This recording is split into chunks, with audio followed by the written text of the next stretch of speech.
All right. SANDDAO podcast number 35. Today we'll be speaking about the new SIP process that has been launched.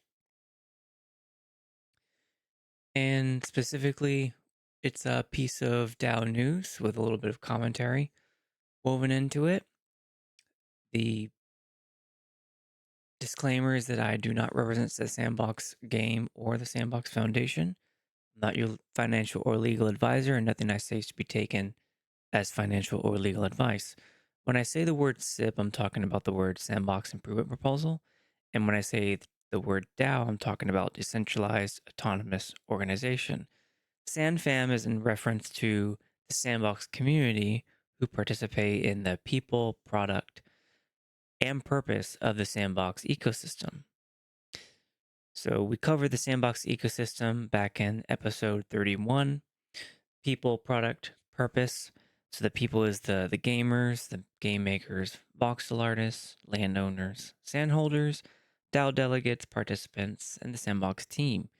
The product is the game client, Vox Edit, game maker, market, and the DAO. Whereas the purpose is not just the white paper released in 2020, but also the things that Sebastian Bourget, Arthur Madid, Yatsu, all said in reference to why the sandbox exists and what they're doing to further it. All of those things together equals a vibrant ecosystem that continues to coexist and has since 2018 when it transitioned from a 2D mobile game into a 3D computer game. So it's got a lot of stuff woven into it. And this podcast is the SANDDAO podcast, which is a podcast all about the Sandbox DAO. I'm your host, Lanzer, and I'm president of MetaWorlds. We are one of the studios inside the Sandbox ecosystem. We've published two experiences, Floor Droppers, which is currently in 0.0 and Alpha Season 4, and also Lava Defense, which was a Game Maker 2023 funded project. I'm a WoW holder and Mocha, um, and among other labels you could describe. But today I'm just a podcast host talking about one of the newest things that came out from the Sandbox DAO, which was the new SIP process. So the scoreboard, we're still at 0 draft and 0 open for voting. It's mostly because the DAO team is currently trying to finish bringing the delegation system online with the approved delegates. And so we're at 9 SIPs approved and 1 SIP not approved. So it's 56% versus 37%. And all the ones that are not approved, the 6, were not approved because of quorum. And MetaWorlds, we have submitted 6 SIPs to the DAO team, the first of which made it through voting, and it was one of the ones that did not make it because of quorum, right alongside our cohort, SIP 15, the Metaverse and Disability Hiring by Metafutura. Checkbook, we're still at 2.3 million sand of 15.5 million spent, and that is about 15% of the budget. According to DAObase.ai, we still have about 211,000 token holders, and we have 2,200 voters in the Sandbox DAO who have cast 9,200 votes, so almost 10,000 votes. Today is going to be broken up into about 4 sections. Well, first we'll be going over the context of how we got today. So there's going to be a tweet announcement, there's a forum post, there's a second forum post, and then there's a third forum post, all which leads us to the new SIP guidelines. And then finally, we'll finish with going through the new Typeform submission that replaced the SIP template. So first thing we're going into is the context. So for the context, it all begins with a tweet on X, which announced, and this was October 15th, so about 15 days ago, there was an updated SIP guideline page outlining the approved SIP submission process.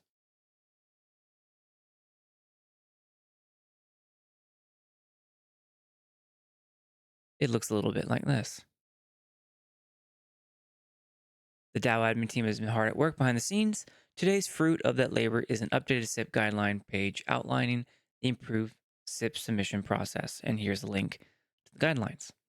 So the second link was the forum announcement post made by Cyril.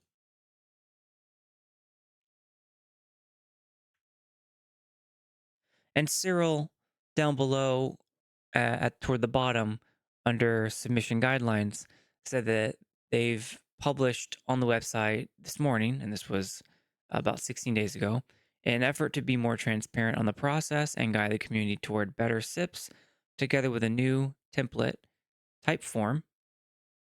Follow this dedicated post on this very forum for more info. All right, and then when you click that, you get into the new SIP guidelines post,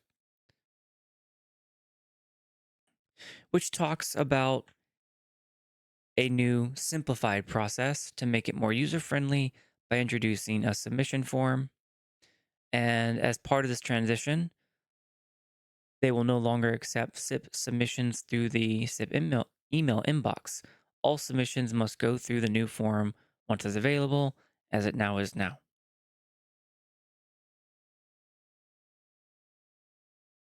And last, the SIP ideas category was linked.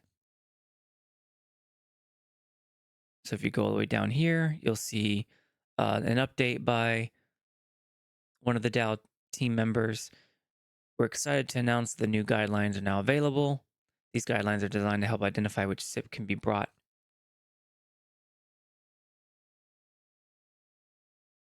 which SIPs can bring value to the DAO at this time. While submissions can be made directly through the forum, you must first share and discuss your idea with the community in the forum here. Then there's the SIP ideas category. So this post here talks about kind of like an introduction to the process. So here's how to get started. Post your idea here first, and this is the SIP idea forum.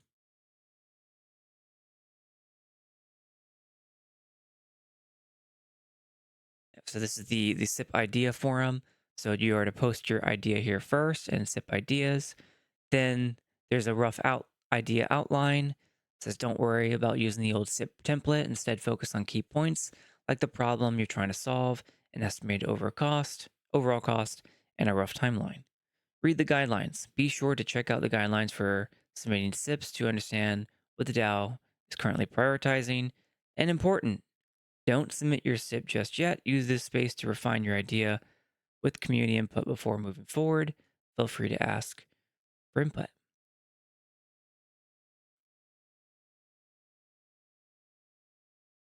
So the gist of that post is it says don't worry about using the old template. Instead, focus on the key points like the problem you're trying to solve, overall cost, and the rough timeline. So that's the context. Those are the things that introduced the the new guidelines, which are you can locate on their website. And the new SIP guidelines are on the new SIP guidelines are sandboxdao.com. Up at the top, up at the top, you'll see proposals, submission guidelines, and here it is. Here's the website. So the way we'll do this is we'll go through what the actual guidelines say, and then then we'll go through all of the comments surrounding it. SIP guidelines, and it starts with the DAO's mission is to empower our community to actively shape the future of the sandbox metaverse. Before submitting your proposal, make sure to read and adhere to the below guidelines. Okay, and then here are the guidelines. There is a how it works section. Before starting the submission, ensure you have posted in SIP idea subforum and the DAO team has invited you to submit your SIP. All right, and then step number one says you submit your proposal by clicking on the submit a SIP button. Step two is the DAO team reviews it and helps articulate the SIP in a shared document, leaving comments when necessary. Step number three is the council issues a recommendation, whether it be positive, negative, or neutral. And step number four is you review all the comments and refine your SIP. And it says once done, then your SIP's ready for discussion. So the way the website's laid out is right underneath it, there are the SIP categories, the SIP budget requested, then there's a my submission checklist, ineligible SIPs. All of those things are things that happen during and around the process. But then, so you skip over that and then go down to what's next. And under what's next is the rest of the process. So once you're done with up here, reviewing all comments and refining your SIP, then you go down here to discussion for 14 days, voting for 14 days, and then SIP implementation. Then it gives you various things, tips and trips about discussion and voting, SIP implementation, and what happens if your SIP is rejected. We'll go over all of that. So the first thing I noticed was under the how it works and what's next section, those are the two things that really encompass what the new guidelines are. So it starts with a number one, actually, in my estimation, is number two. The very first step isn't to submit your SIP to the new type form, which is this one right here. The first step is actually to post in the SIP idea subforum, which is the smaller headline underneath how it works. So that's going to be our step number one, and then everything else will follow from that. So submit to a new type form link will be step number two. Step number three will be the DAO team reviews it. Step number four will be the council issues a recommendation. Step number five will be to review all your comments and refine your SIP. And then step number six is going to be it goes to discussion and the SIP goes to the SIP draft forum, which is this right here, discussion. So it says on the website under what's next, step number one is discussion. In the process, that's step number six. And then step number seven is the voting for 14 days. Step number eight is the implementation. And then if rejected, then what happens after that? So that's the way we're going to approach this. I've renumbered it so that it is sequential to you and I, the SIP authors. So, like I said, step number one, submit your proposal to the SIP Ideas subforum. That SIP Ideas subforum is right here under the Sandbox DAO, under proposals. And in proposals, you'll see three subforums: SIP Actives, SIP Draft, SIP Ideas, and also Withdrawn, a fourth subforum. So you will first submit your idea here to this SIP Ideas. Yeah, the SIP Ideas subforum. So whereas before it was optional, now it's mandatory. You will submit here under SIP Ideas. And as you can see, there's a lot of SIP Ideas there already from before the new process took hold. So where it says in the smaller print, and the DAO team has invited you to SIP to submit. The first thing I noted was that it wasn't really clear here what must be met to receive an invitation. It just says in all of the explanations and all of the literature that under the guidelines, you just need to ensure that you've posted in the SIP idea, and then the DAO team will invite you to submit your SIP.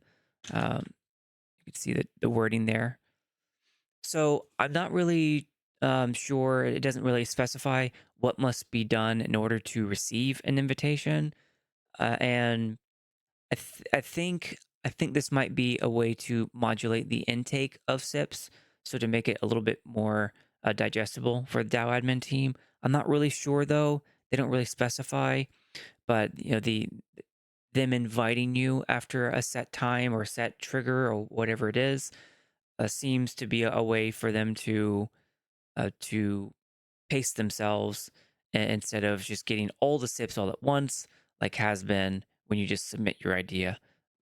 Used to be via email. So that part is now. That part's all good. Now we go to step number 2, which on the website says is step number 1 here. Submit your proposal. So step number 2 here is submit proposal to the new Typeform link. Again, it's not really clear what the indication is to submit. I guess we're waiting now for the admin team to invite us. Doesn't really say how that invitation will come about, but that's now what it is. So what they're referring to is here at the top, on the top left, there's a submit SIP, a blue submit SIP button, and so that is the that is the that's the button that you click under SIP guidelines at the very top. Big old blue submit SIP button. If you click that, it'll bring you to the type form, and we will go over that last. Okay, so that's step number 2. Then step number 3, which is labeled on the website step number 2, where you then receive the DAO admin team's review and their comments. And I think this acts as kind of like a first curation step. There's no clarity right as of right now how long this step will last, and it's I couldn't figure out if the comments need to be resolved here or later on down in step number 5 where it says review all comments. Some literature seems to suggest that you do have to review your comments before moving on, but in either case, this is the step here you have to get to in order to move on to step number 4. Step number 4 is the council will then issue a positive, negative, or neutral recommendation. My personal experience, having submitted 6 SIPs so far, and one of them did receive the first one that went to vote, SIP number 14, did get a negative recommendation. The recommendation itself seems to take 1 to 2 days, but even if you get a negative or neutral recommendation, you can still elect to proceed to vote, as I did. And then you go to vote, and the only difference is that your proposal will have it'll have a sad face. So over here is mine, SIP number 14, and then at the top of SIP number 14, the council recommendation was negative, and it closed a couple weeks ago. All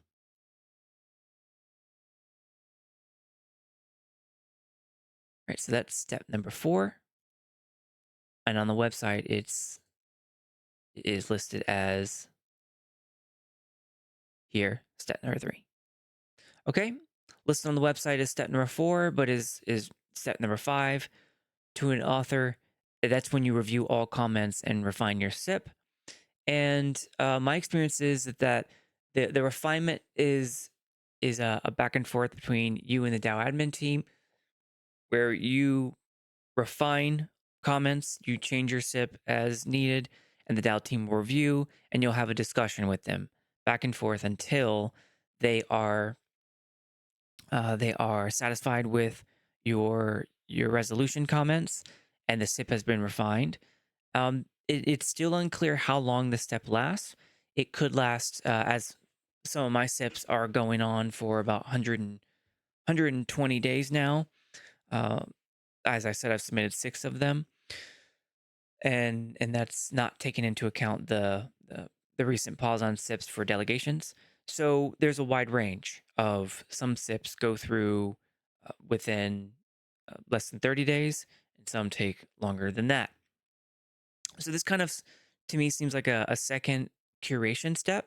So once you're up here, unclear if you have to complete the comments in step number 3, which is when you receive the DAO admin team review and comments. Most likely you do, but I'm not sure right now based on the reading of the instructions. But here in step number 5, when you receive your second set of review comments to refine your SIP, that's when you will also need to refine your SIP and do so.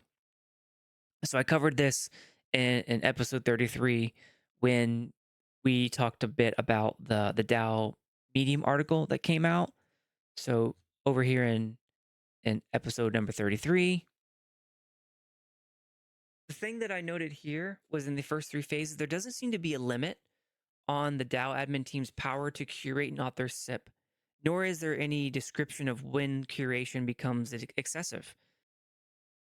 So that was episode number 33. And when the DAO admin team clarifies, then we can make that clarity too. So after step number 5, which is again listed as number 4 on the website, you then go down to the what's next section, and on the website it's listed as step number 1, but in the process it's step number 6. That's when you enter into the discussion period. It's 14 days, and the SIP also goes to the SIP draft subforum. So if you go to the website under your your proposal first goes to SIP ideas here, the red section. But then when it goes to step number 6, the discussion step, then it gets moved up here to the blue section, the SIP draft. And as you can see right now, there's nothing here while the DAO team does the delegation system. So that is that it gets moved there where discussion can continue, and it enters in like a public comment period, which it's already done at that point. So the however long it took to be in the SIP idea forum, that's publicly viewable as well here in step number 1. So you're still publicly viewable here in step number 6, and that's where you get more public comment by SandFam. And this is going to be the first time they've seen the 2 curation steps where you've modified and adjusted your proposal based on the comments you've received thus far. So that's step number 6. Step number 7, and again listed on the website as number 2 under the what's next section.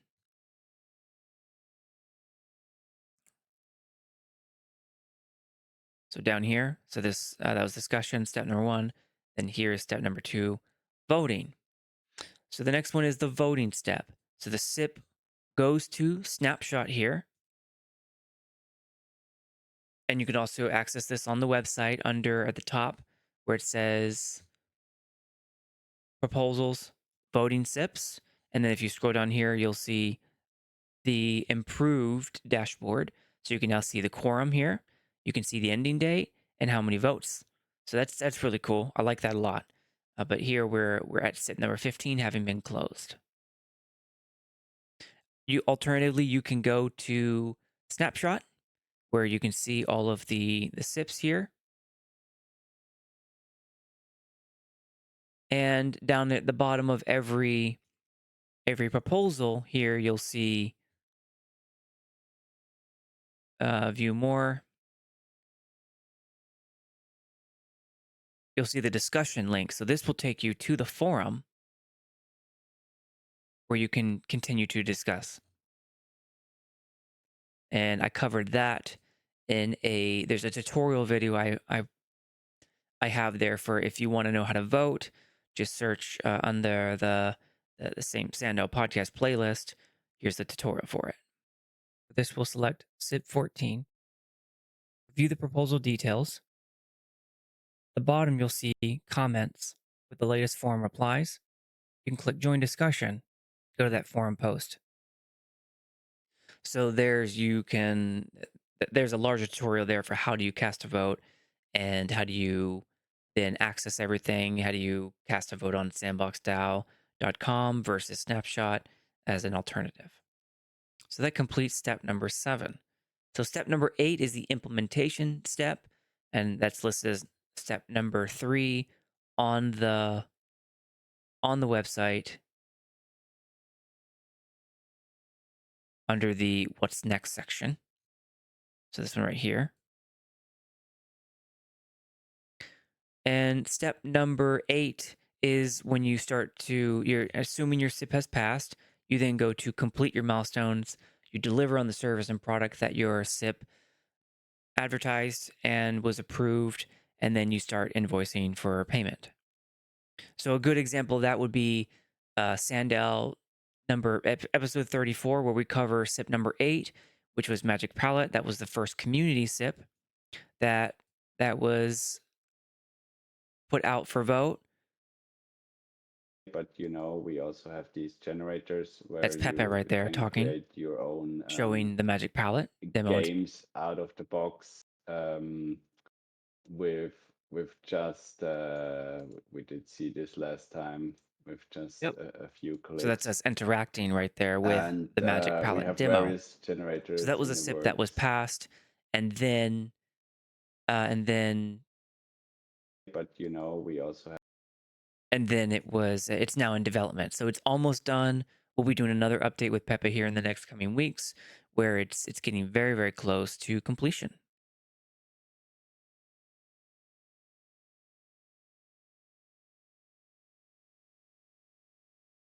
Okay, so that's step number 8. Then you get step number 9.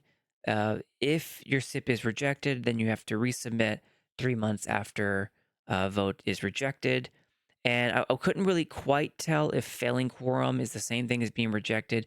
Most likely it is, but failing quorum is a subset, I suppose, of rejection. Although there's enough room there to not be 100% sure. So an example that, like I mentioned, so SIP number 14 was mine. So enable window resizing and resolution options. It did have overall yes vote, but it did not reach quorum. Neither did the cohort that was at the same SIP at the same time as mine, SIP number 15, as was 5 or 6 others across our DAO so far. So if that happens, then I think that this means it meets the SIP rejection, and I would have to wait 3 months to submit again if I choose to submit again. So there's your 9 steps right there explained, and the interesting thing is that the interesting thing is how it all changed. So that's what we're going to go over next here is so the real comparison comes into what changed. So what is it that really changed from those who have submitted so far to what is now the process? So here we'll do a comparison. So the SIP process, which started in May of 2024 when the DAO launched, looked like this. And this is there's a 5-step process. You first complete the SIP template, and then you send the email to the admin team. You answer the DAO admin team's review comments. You we It could last for as long as the DAO admin team needs it to last, and there was a wide range of different answers when I interviewed most of the different SIP authors, ranging from very short timeline, less than 30 days, to much longer. A week, more than that. So this was Pepe's submission when I interviewed him. Okay, gotcha. And how long did that back and forth go on for? A week, more than that?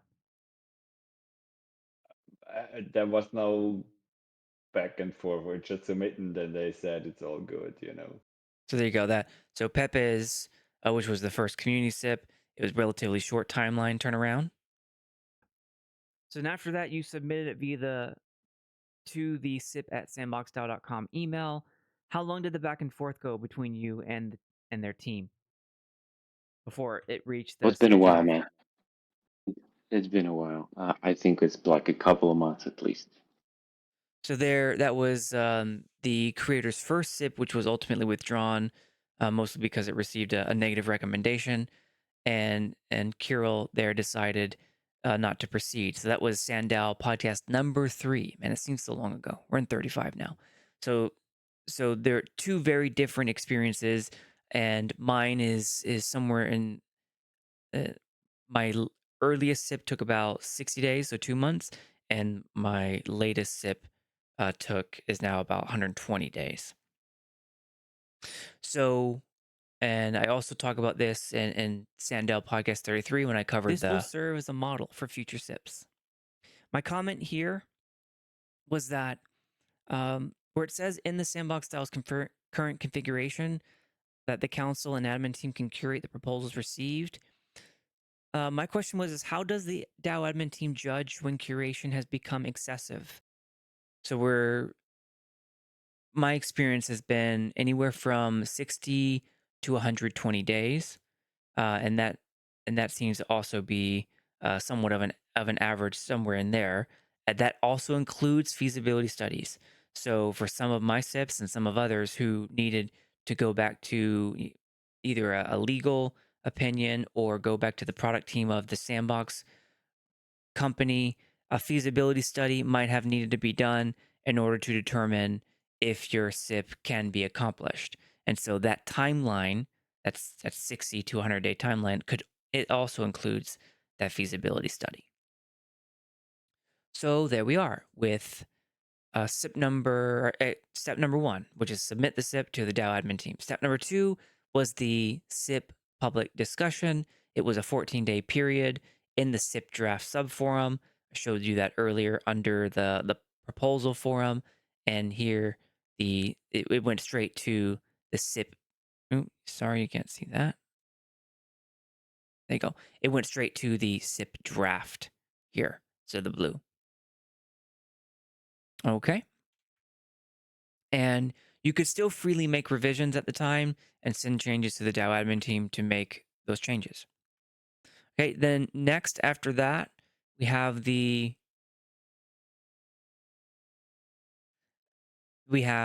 step number 3, which is special recommendation or the special counsel's recommendation. It could be positive, neutral, or negative, same as it is right now. And that also took unknown duration, but my experience was 2 days. And you can still proceed with a neutral or negative rating if you so desired. And we had one SIP author who withdrew when they received a negative rating, and I received a negative rating, as did some others, and they decided to proceed as well.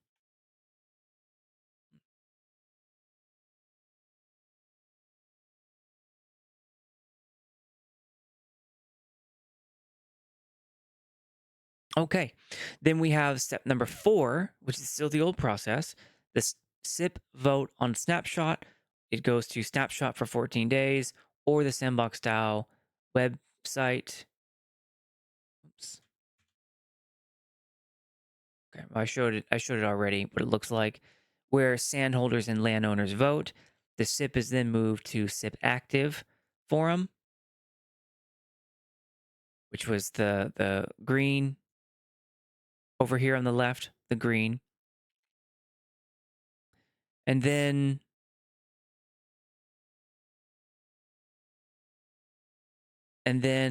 if rejected, then resubmission in 30 days. If passed, then that's when you start completing delivering on your milestones, the service and product, invoicing payments, and you invoice via request finance in accordance with the payment plan.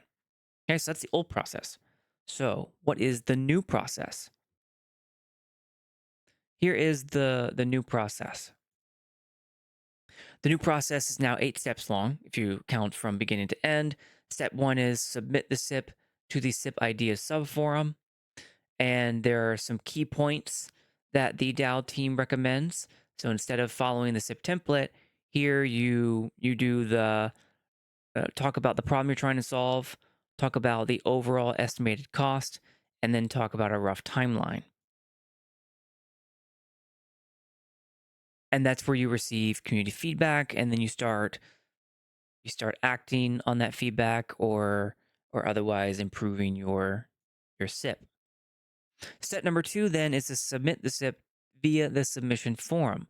Now that is the Typeform link that we refer to. Typeform is a website, and it has like this right here. Like I said, we'll get into that as the last item to go through all the questions. All right, so it's right now. It's unclear when to submit. I mentioned that earlier when we went through the guidelines, and here it says under the importance of the thread announcing the post, it says, so don't submit your SIP just yet. Use this space to refine your idea with community input before moving forward. And then at the top of the guidelines here, it says you wait until the DAO team has invited you to submit your SIP right there. Okay, so whatever way it goes there, there's some sort of trigger that happens where the invitation is extended. Then you move to step number 3, which is receive DAO admin team review, and those admin team review comments, again, that part seems to last. Don't know how long. It's an unclear duration, and that, I think, as I mentioned earlier, acts as like a first curation step. So it's unclear if those comments have to be resolved here or later on here in step 5. And here in step 4, in the new process, special counsel recommendation, you get a positive, neutral, or negative. Unclear how long they take, but in my experience, 1 to 2 days. Then you move to step number 5, review and refine your SIP. All comments and review and refine your SIP. Yeah, here. This is down on the website right there. And this seems to act as like a second curation step, unclear on the duration, and not really specified yet. Then we move on to step number 6, which is the public discussion. And in the public discussion, it remains 14 days. And that's when your SIP moves to the SIP draft subforum, where you can freely make revisions and send those changes to the DAO admin team. Step number 7 is then the SIP goes to vote on Snapshot, snapshot.org, and it goes through a 14-day vote process. Still, same thing where sand and holders and landowners vote. And then at that point, it moves to the SIP active subforum where you can continue the discussion and receive input. But at that point, you're at the vote, so there really isn't much for you to do except answer Q&As and try and advocate for your yes vote. Step number 8, assuming that your SIP passes, that's when you start to complete milestones, deliver on service product, and invoice for payment. And then they have some payment instructions there on request finance, which we'll go over in accordance with the payment plan.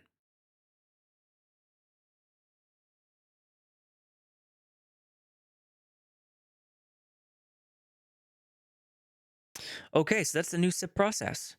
So we go from the older process back in May is 5 steps. The new process now in October 2024 is 8 steps.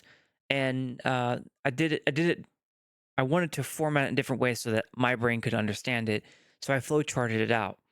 And here, still the old process, which I mentioned, step 1, submit your SIP. Step 2 was public discussion. Step 3 was special counsel recommendation. Step 4, SIP vote. Step 5 is SIP implementation. And if rejected, then you resubmit. Go back to step 1. So that process took anywhere from 60 to about 150 days. And I'm using both my averages and other SIP author averages. That's just by counting here the days of the from steps 1 through 5. 60 being on the lower end and 50 being on the higher end.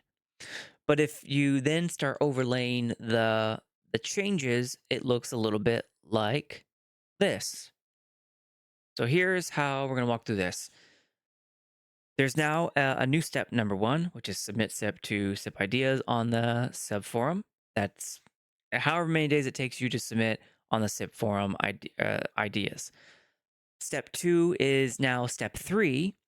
Step 2 being the submit SIP DAO admin an email. That's no longer the case. You now submit the SIP to the DAO via a Typeform link, and unsure what the invitation is there, so we don't know how many days it is yet. Step number 3.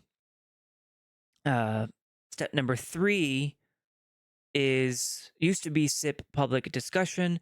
It's now step number 6 in the new process. But the new step number 3 is receive DAO admin team review that can last anywhere from 30 to 120 days, based on averages that I've seen so far. And then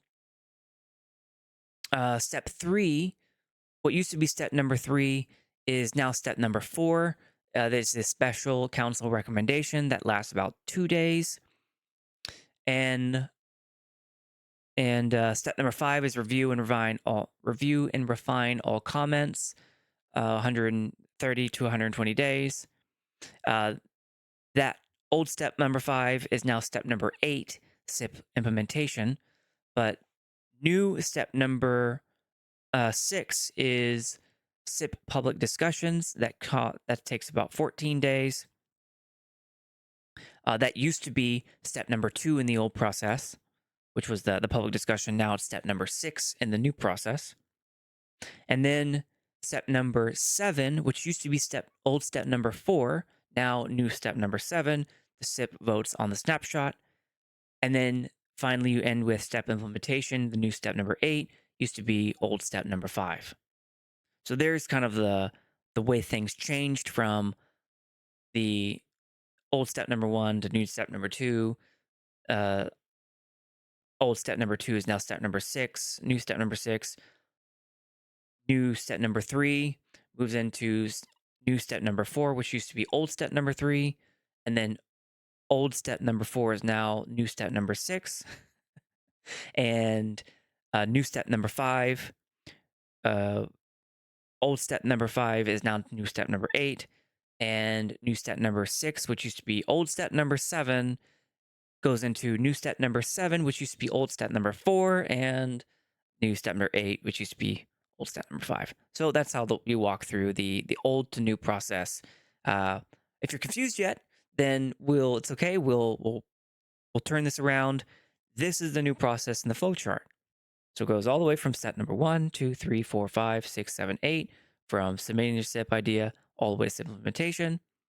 So nice flowchart process. But the final change that we need to talk about here is the if rejected resubmit thing. What used to be where if you got rejected by the special counsel, or if you got rejected by the SIP vote on the snapshot, those were your 2 kind of points of entry for if you got rejected. Then you would have to start all over 30 days later if you so choose. But the new step enters in 3, from what I could tell, 3 new rejection vectors. So in step number 2, when you submit the SIP to the DAO Typeform link, you could be rejected there. You could also be rejected when you receive the DAO admin team review. That's step number 3. You could still be rejected at step number 4, which is special counsel recommendation. Like if they deem your proposal to be illegal, or that was the current description for when a special counsel recommendation could stop that. And then step number 5, which is where the review and the refine and all the comments with the DAO team occurs, that also could elicit a SIP rejection if you don't satisfy the comments to the DAO admin team satisfaction. So, and then step number 7, if your proposal gets rejected on snapshot, then that's also a rejection. So there's more rejection points that a SIP can experience.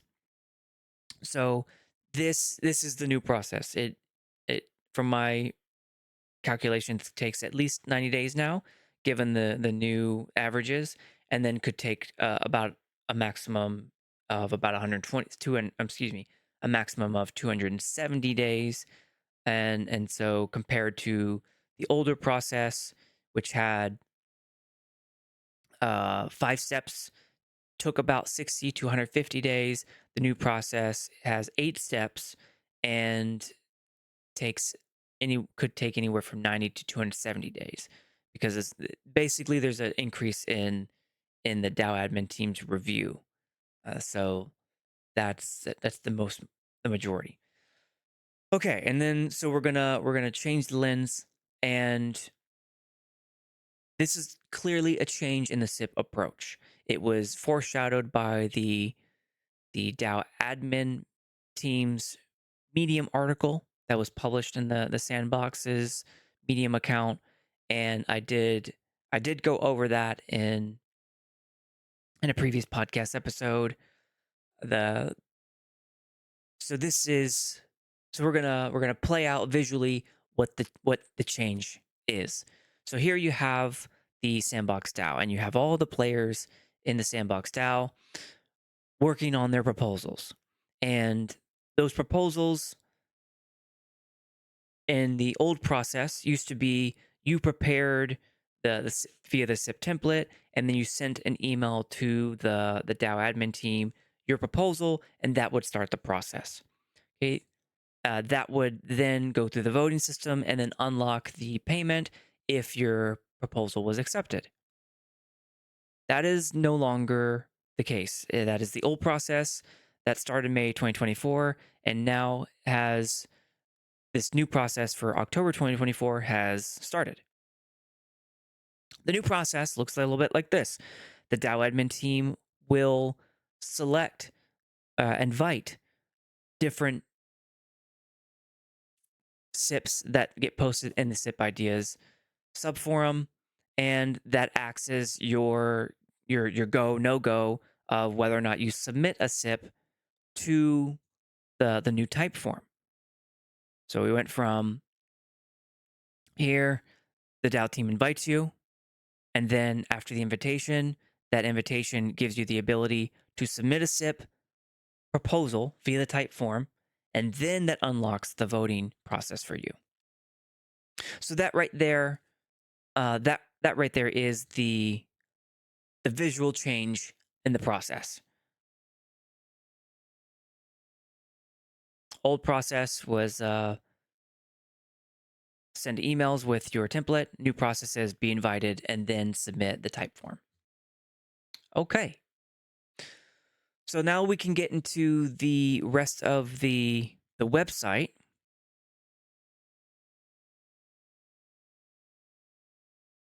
Hey, not Jackie Chan in chat. Appreciate you so much. Thanks for tuning in. So now we can get to the rest of the website. And the rest of the website is after you get to, after at the how it works section and above the what's next section. So that's where you can start getting into the details of what changed, what you need to look out for. So here we go. Under the SIP categories,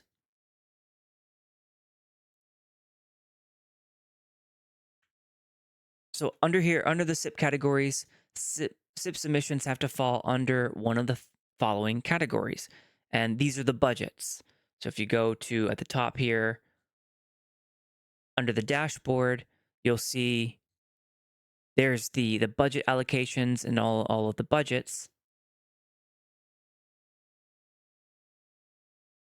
But here are the categories, the new categories that you can apply for.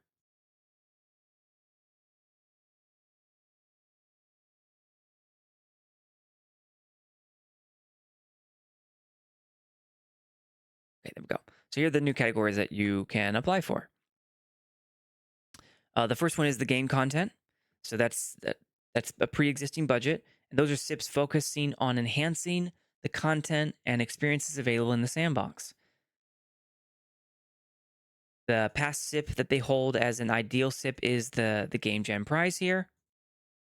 This was the Game Jam Paracity Jam.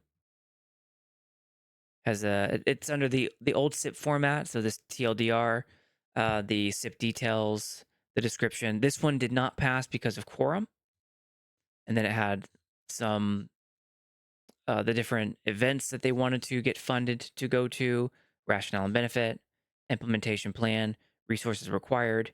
Right there, we'll go over that later. And success, voting options. Okay, so there's the game jam, which is SIP number 8. That's a past SIP there, and the metrics explained is active users, events created, numbers of attendees. The next category is Sandbox for Good. So SIP promoting charitable and socially responsible initiatives that use the platform and its resources for positive impact.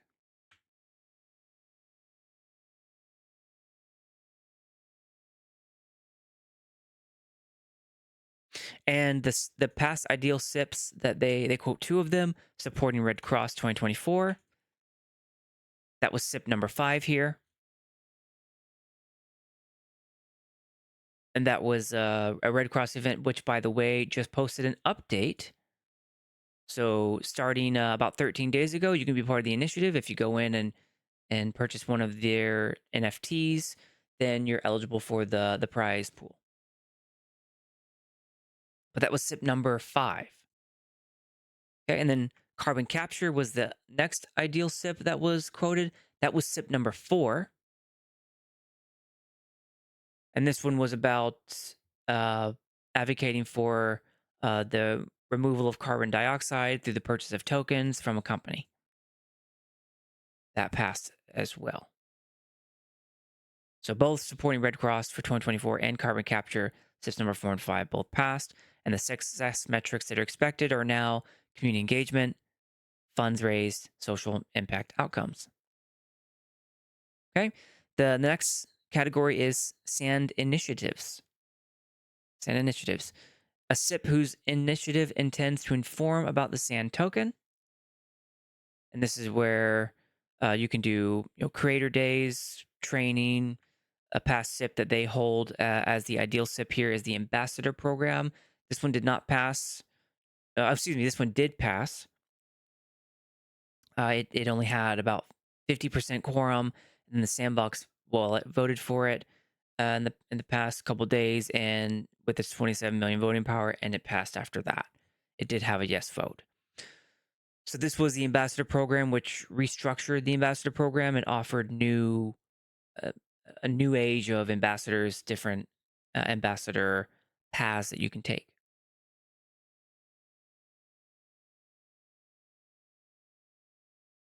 Okay, and then some success metrics expected, engagement metrics, mentions in media, numbers of attendees, and return on investment.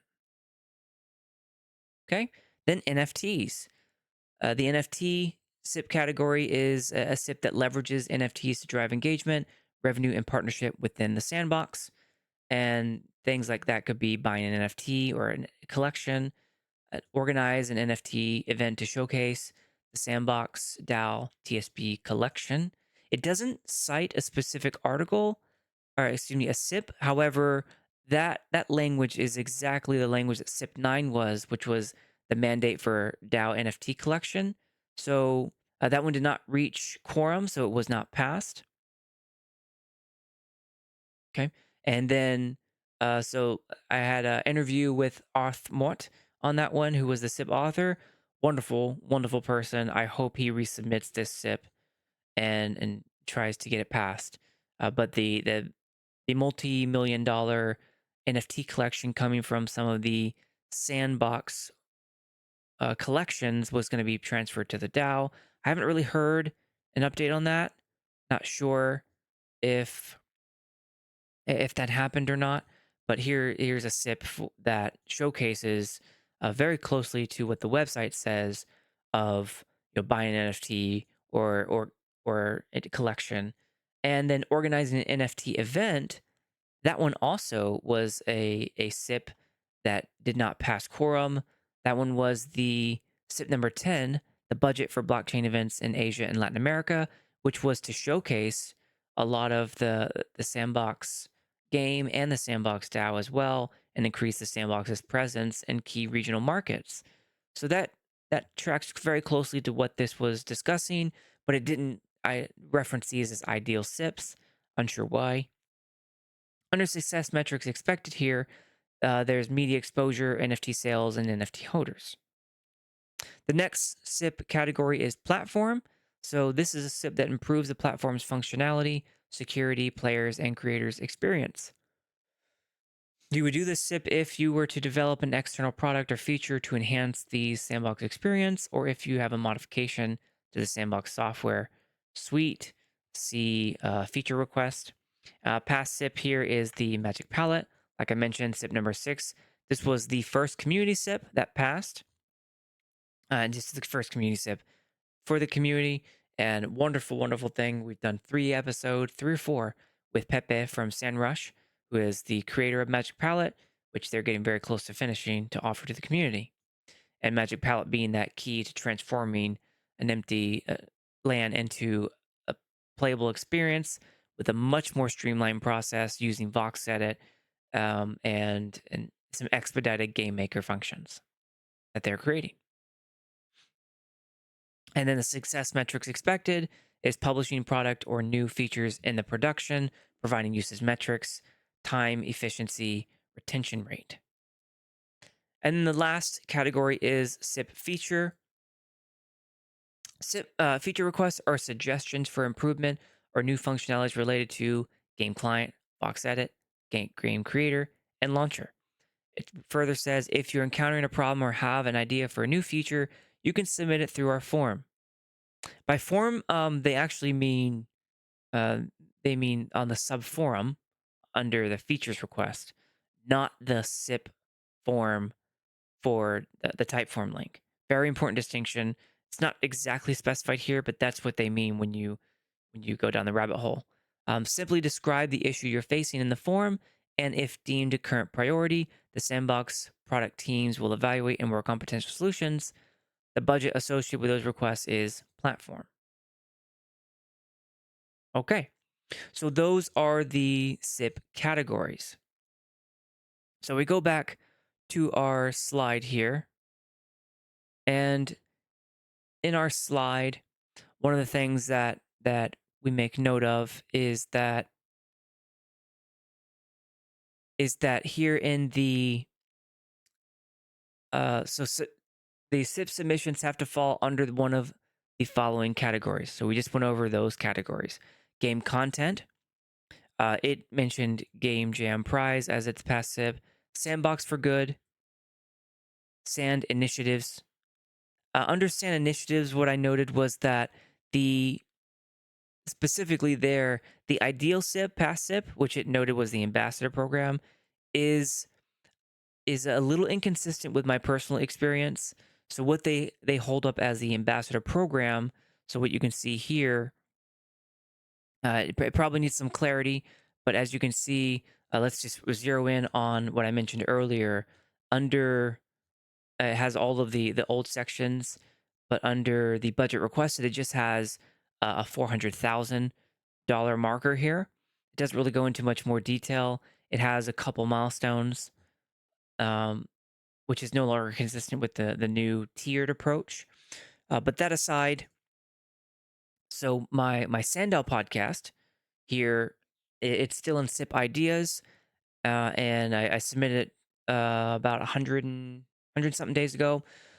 So when I went back and forth with under the DAO admin team review, I had to end up, you don't see it here, but I had to end up extrapolating my budget ask into a very, very detailed, lengthy estimate. And like labor rate times hours, and then all the people. So very, very detailed cost estimate with direct labor, indirect labor, overhead, all of that. But here in the ambassador program, they did not do that. It just said overall budget is 400,000. So there's if you're using that link to these past SIPs to inform you of how to do the new SIPs, based on my experience with the 6 that I've submitted, there's more required than just one number. The DAO admin team seems to want a more detailed cost estimate. So just a little bit more clarity there would probably help. Um, and this is something I'm going through myself right now with MetaWorld's team, that we submitted our R6 to the DAO admin team, which was before this new process. So the next one was the NFT category, and this the one they mentioned there was the mandate for the DAO NFT collection, and this one didn't reach quorum, as I mentioned. I really hope Arthmort does resubmit. We had a podcast episode, I believe it was episode 11, and that,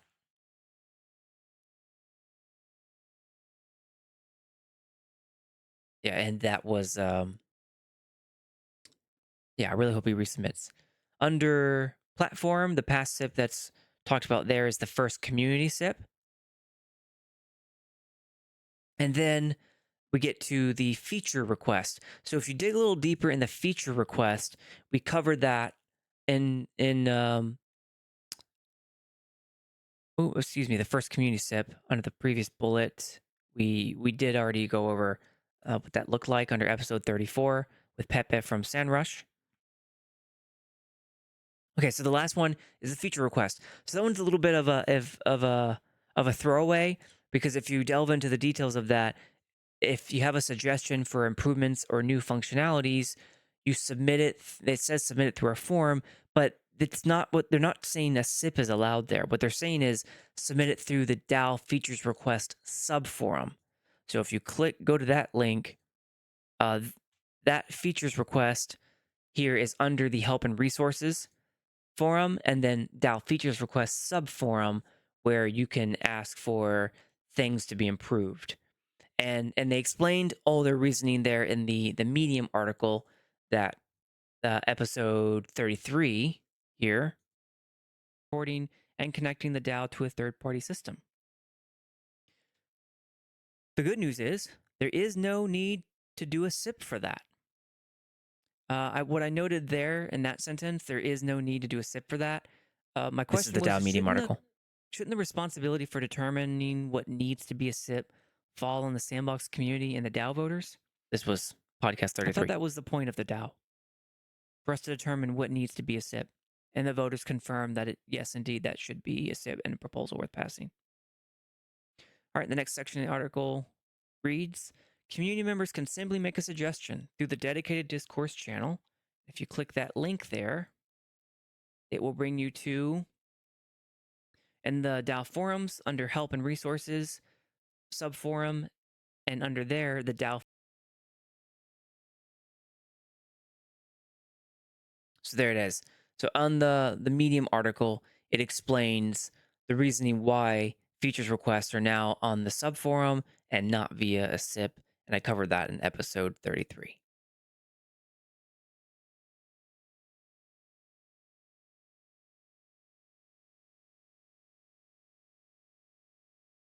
Okay, episode. The Here's where things you can start to compare the changes. So the thing that changed the most is the number of budget categories that are mentioned. So as I said earlier, if you go to the Sandbox DAO website, you can go to here. You go under the dashboard, you'll see 9 budget categories. Previously, you could submit for these 9: sand initiatives, live ops, game content, other operations, staking, sandbox for good, platform, and not an NFT. So those were your 9 in the May 2024 process. The new process, this new process here, speaks to only mentions 5 of those 9. So only 5 now are are oh Lord, that's not what I wanted. Okay, here we go. So only 5 now are seem to be allowed. I'm not 100% sure, but they mentioned that these are the SIP categories that you will use from now on, and there's just the 5.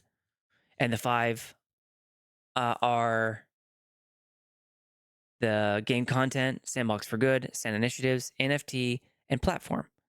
Features request uses platform budget, so that one doesn't count.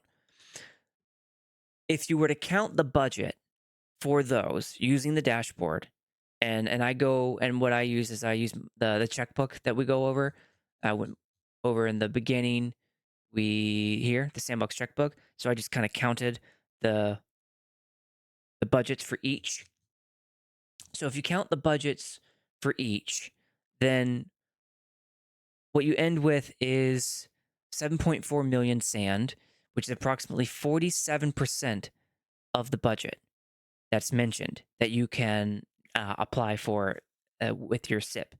What's not mentioned are the 4 budget categories: staking, live ops, operations, and other. That accounts for 8.1 million, which is about 52% of the full budget. So that's the big change. And my recommendation to the DAO team is to please clarify the intent behind the unmentioned categories. Does that mean that 8.1 million is now inaccessible to the invited SIP authors? That would be really helpful to know. I think I have a few of my SIPs that are in live ops or other. And so what happens to the current SIPs like mine and some of the many others that mentioned or listed in the queue for when Cyril posted his biweekly updates and the DAO announcements? What happens to our SIPs that are already in the queue? Do they continue with the process? Do they have to resubmit? How does that work? And I'm most especially interested in how does that work with the budgets that aren't mentioned that you can no longer apply for. So please add a little clarity there. I think that would be really, really helpful and appreciated. Okay. So that is all of the SIP categories under guidelines. Okay. So what is next after that? Let's take a look.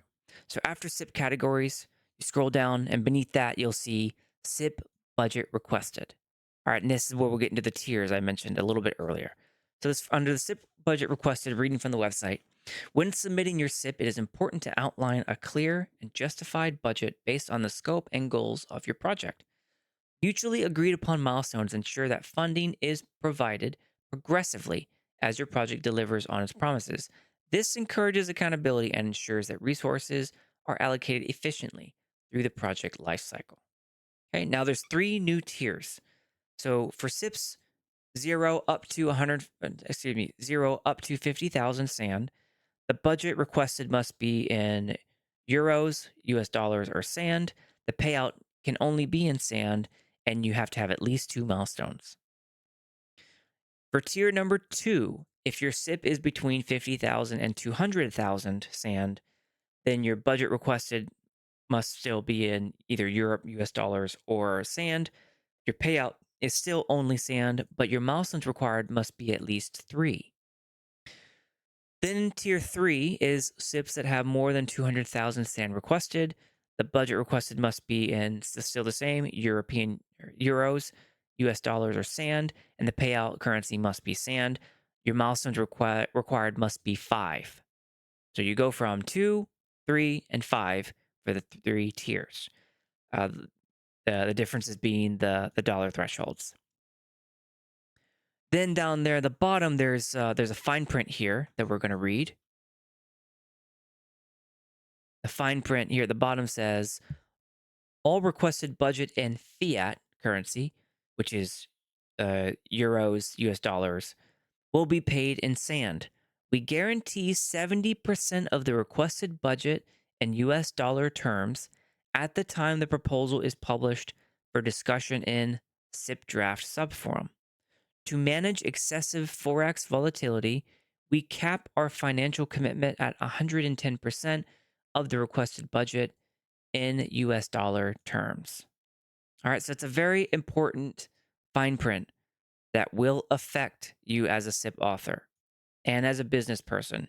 trying to get your SIP funded and then deliver and SIP implementation. And we'll go over that here, why that's so important. All right, so that's the SIP budget requested. And then we return back to the slide where we have the notes that I prepared. Okay, so under the SIP budget requested,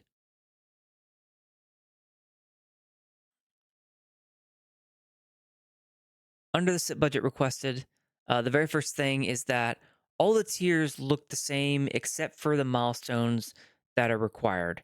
So you've got different dollar thresholds. 0 to 50 is 2, 50 to 200 is 3, and 200 plus is 5.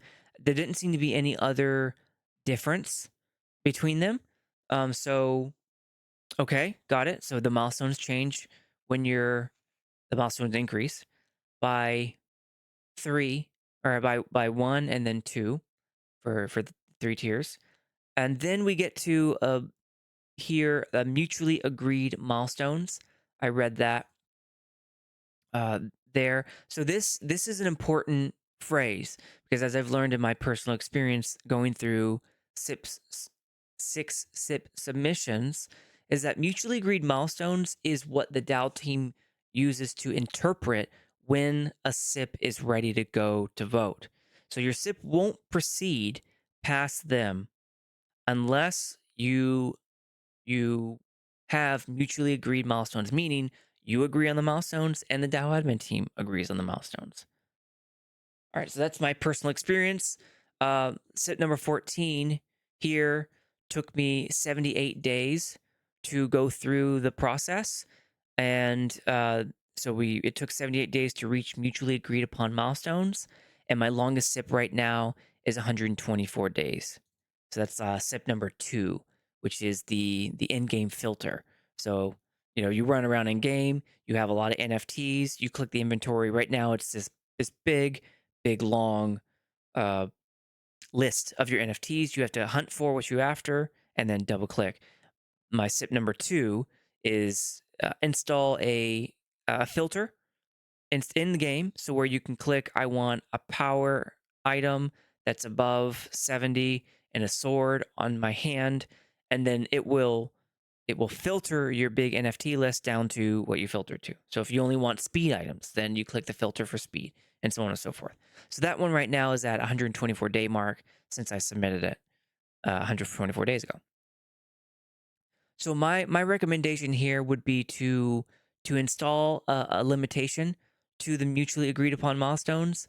Hopefully, I would recommend install it to 3 months or 90 days.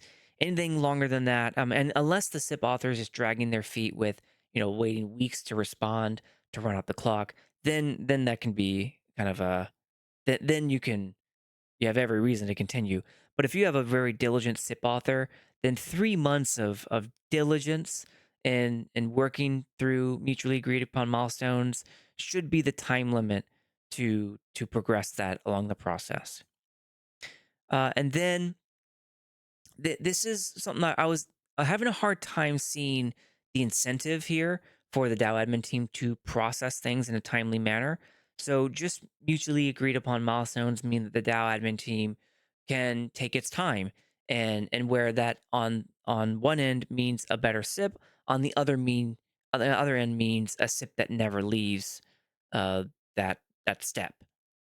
So I recommend a little bit of clarity there, and installing a standard to which business people, SIP authors, can expect when we're planning, because there is so much that goes behind a SIP, authoring a SIP. And I'm going to be doing a podcast on it. I'm going to probably incorporate in the Business of Sandbox podcast episode, where, like I said, I've done 6. I have business entities, partners. Some of them are some of the top consulting firms in the world, where I've garnered relationships and contacts who are standing by to partner with me on some of my SIPs that I've submitted so far. They're waiting to clear this part of the process so that they can proceed to vote, and so that I can, if it passes, get to SIP implementation. But if it remains in this forever, then the message then becomes like I had to update them just the other day that it's still in this step. It hasn't progressed, and sorry, we have to just wait for the process to unfold. And for business entities and partnership agreements that have to be done in order to make these SIPs worthy of being voted on, it's just too much to expect that there's a limitless time slot for for it to proceed past this. So that's my recommendation, and impose a timeline there so that business people and SIP authors can plan their business solutions in this SIP authorship program.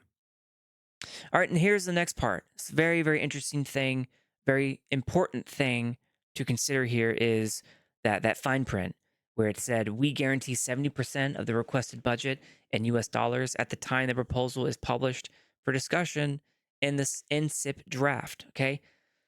So the first thing is I don't know what the DAO team is referring to when they say they're guaranteeing the requested budget. So I'm not really sure exactly what the 70% is guaranteeing. I think we'll just keep going because the volatility thing doesn't really answer that problem or that question. So my first recommendation is to change SIP draft to SIP active. Okay, so when you're talking about the process, when you get to SIP draft here,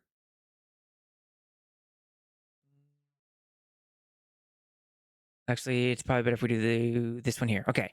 So SIP draft happens at step number 6. Okay. Step number 6 here, public discussion. However, you still have to go through a 14-day period, right? So that public discussion still has to make it through a 14-day period. So when it starts counting from SIP draft, the clock starts at 14-day period, but you can't go to vote yet. So you're stuck for those 14 days, just waiting for the volatility to change. The price of sand changes every day, and that's the forex volatility that the fine print notes. And then once you get to the step number 7, you get to voting the snapshot. You then go through a 14-day period just to vote. So that's 30 days. That's 30 days before you get to actually start to get to the point where you can invoice for payment. And that's not even counting the milestones that progressively pay you, right? So you have to have 2, 3, and 5 milestones, depending on your. If you have 5 milestones, you're not getting paid in full for it could be months. So not just 30 days, but at a minimum, you have to stomach a 30-day forex volatility before you're able to be paid $1 a sand, which could have changed up or down 200% more, less. That's just how cryptocurrency goes. So that's why I say change SIP draft to SIP active because at least you save us on 14 days and the price can still change after SIP discussion. So what the price that you submit here could just change again here based on what you make changes to. So we're not really losing out on changing it to active. So that's my recommendation is change it to SIP active instead of draft. And so uh, what I noted here below was I pulled from CoinGecko the 7-day range just so you can see the 7-day range for according to CoinGecko a few days ago was 14% change. Okay, so anywhere from 25 cents to 29 cents. And the higher your SIP is, the more that hurts. So that I'm not really sure how the 70% guarantees that. I couldn't really figure out the math on that one. But what is certain is that volatility already proves itself to be 15% change just recently. Okay, and then I pulled it again and got another number. But within a 30-day period, CoinGecko noted a 12% change, and with a year period, a 22% change. So This this is significant to a SIP author and to a business person trying to run a business. It's There's a lot that can go wrong here.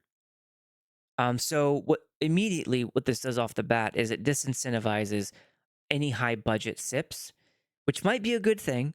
Might be what the DAO team is aiming for here. You know, this tier 3. So it might be to reduce the number of tier 3s that get submitted, or even tier 2s. But also with that high budget comes high value. So you would expect high budget, high value. And with the new SIP process, it is geared to ensure that high budget SIPs go through a multiple step, an 8-step process, whereas before it was 5. And now that should ensure high value comes out of high budget SIPs. So it disincentivizes those high value requests and long term projects. The longer your project goes on, the more SIP goes up and down. And then when you reach a certain point, you start losing significant money on an approved SIP. I'm not really sure what my recommendation is here. I ran out of time before I wanted to do this episode and running the math as to what I would recommend. It, I'll keep going because I have at least a semblance of it, but I'm not really sure what to change that 70% to because I'm still not exactly sure what it's guaranteeing. I think I'm going to need the DAO team to help me out there. It's just not clear to me what is being guaranteed and how that maths out with budget numbers. But if you know, I'm going to post a thread on the admin forum. Please help me. Please help me understand that remark. So the short experience here, 90 days, right? So we established that in the DAO process. If you were to count the number of steps in the process, at a minimum, it looks like there's now a 90-day period to get through. Maximum could be upwards of 270 days. And again, that was me pulling numbers from my SIP experiences, which I submitted 6, and then other SIP experiences and other SIP authors of which we've interviewed over 10 at this point. So, yeah, so it could be anywhere from 90 days to 270 days when your SIP goes to draft here to when um when it goes to vote. So that's either a short experience or it's a very long experience. And both experiences incur a significant risk to a business person like myself, a SIP author, and their sand volatility. Like I mentioned, the 7-day range just last week was 14%. A few days ago, it now shows as 7.4%. Do you see how fast that changed? A week, it went from 14% to 7.4%. Excuse me. Let's go down. Okay. So the next part of the fine print was the excessive volatility part. So the excessive volatility, I got a little bit more specifics on because that math was a little bit more straightforward. So it read to manage excessive foreign FX's foreign exchange volatility, we cap our financial commitment at 110% of the requested budget in USD. So let's math that out for a second. Here's your examples. For a $50,000 SIP, or I'm sorry, 50,000 SAND SIP, 110% of that is 55,000. So meaning, no matter how much it changes, and I'm not really sure, that's why I'm not sure what the 70% means. So 110%. I think what that might mean actually now is that it won't go below 70%. Maybe. It's not really clear. So I recommend clarity there. In any case, for the 50,000 sand SIP, if you go to above 110%, then you will not get paid more than 55,000 sand. That's only a 5,000 sand buffer. And if you are an experienced business person in Sandbox, that is not large at all. That is small. That is extremely small. So,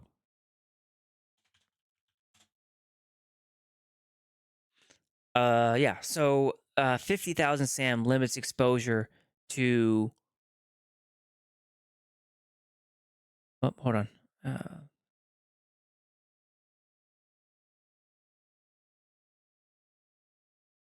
Oh, okay, got it. Let's just okay, there we go. So my recommendation is to change tier 1. And so because of the new tier approach, I think we can give a little bit more grace and fidelity to the business realities of cryptocurrency. Because that's what's really gonna kill this. Is I experienced this when I did the GMF 2023, where I was an approved budget based on what I submitted my SAN for, and that changed drastically over time, and it caused quite a bit of clarity and back and forth between my company and the Sandbox company, where we had to figure out what that compromise would be, because what I submitted it for, and then what it was worth by the time I reached my milestone, it had devalued so much that I couldn't pay my bills at that point. So just that's how much time had elapsed, uh, and um, and um, and so I know the reality of this just having done it through the old Game Maker Fund, which was just earlier this year. The Game Maker Fund changed to the Builders Challenge, which in about early 2024, so not even like eight months ago.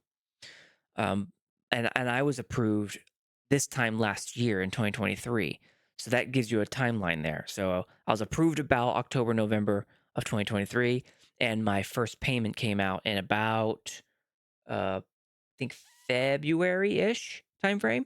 So that change in window, it devalued, and I couldn't pay my bills if they gave me what the sand was worth at that time. And I'm paying my bills in US dollars because I'm a US company and I'm contracting with different companies who don't accept sand, that sort of thing. That's just a business reality. Most of the world is not Web3, it's still Web2. So my recommendation is for to change it per tier. So for tier 1, I recommend 150%, not 110. For tier 2, I recommend 115%, and tier 3 is 110%. And once you math that out to what the thresholds are, it makes a little bit more sense. So for a $50,000 proposal, which is the max for tier 1, 150% of that is 60%. Excuse me, 60,000. That's a 10 that's a 10K buffer. Okay, that's more reasonable than 5. All right, I'll take that. It's still a high risk, but it's tolerable-ish, tolerable. Um, so better than nothing. For tier 2, for tier 2, that's 200,000 is the upper limit. So a 115% financial commitment cap is 30,000. All right. So as you scale up your your your financial commitment percentage decreases, but that's because if it were 150% for tier 2, um, that would be 240, I think, right? 10% is no, I'm mathing that wrong. How am I math? Come on. Oh, 300,000. Right. So 150% of 200,000 would be 300,000. That's $100,000 buffer. That I mean, I don't find that unreasonable, but the DAO might. So I decided let's just bump it down to 115%. Stop doing 115%, and your buffer then is 30,000 at 115% for tier 2 at the max that you can ask for. That's You can stomach that. I mean, I can stomach that. Some of my sips, I think one of my sips is a little under 200,000. So I would have to eat anything that goes devalues it to above 230,000 at that point. But if you keep it at 110%, then your 200,000 is capped at 220. That's a 20,000 sand margin. That's not a lot when it comes to the expenses that you have to pay and the devaluing and the volatility of sand. So then you have tier 3, and capping that at 110%. So I feel like that's probably the same. So or normal. It can be normal. So 10% of 500,000 is 50. So that gives you a 50,000 sand buffer. That seems reasonable-ish. Again, when you start getting into these multiple $100,000 sands, your ability to program manage and your ability to stay under cost, uh, being wrong hurts a lot more if you underestimate your cost. So the financial commitment, given a 50,000 buffer, that seems reasonable to me. So that's where I recommend change it to 150% for tier 1, change it to 115% for tier 2, and change it to 110%. Keep it at 110% for tier 3. That gives you a 10,000 buffer for tier 1, 30,000 sand buffer for tier 2, and a 50,000 sand buffer for tier 3, respectively, even though you are decreasing the percentage of that max financial commitment. That to me seems pretty reasonable given the realities of the sandbox. And that's just being in SandFam for a while and seeing how it all plays out over time. There are a lot of studios in their small businesses. So our ability to eat that buffer is very, very limited. In fact, the reason why I could not progress past my 2, maybe 3 experiences is because I'm not able to sustain myself in the market right now. And Tempest Studios announced their departure, as did Touche Studios, two of the longest standing and most well-known studios in the ecosystem. Again, when I do the business of Sandbox, I will cover that sort of stuff and really articulate how that's important to businesses trying to survive. And the 10% across the board is tough. That's really tough. So I hope that the DAO admin team recognizes that, and I recommend a change to those percentages. And I recommend a change to the 70% because I still don't understand it, but it seems really low. Yeah, really low. I don't understand the math on it yet. Okay. So that covers the SIP budget requested. Okay. Now let's go to the next section, which is the My Submission checklist. All right. So the checklist here is underneath the SIP categories. Underneath the SIP categories, and here underneath the budget requested, you'll find my submission checklist. So here is the checklist. You have the first checklist item is ensure idea is first posted in SIP ideas. So that's not a surprise. We knew that one was coming. They had already mentioned it in the announcement. The next one is the proposal must be refined, or ensure your proposal is refined based on community feedback. Not surprising, we're already doing that.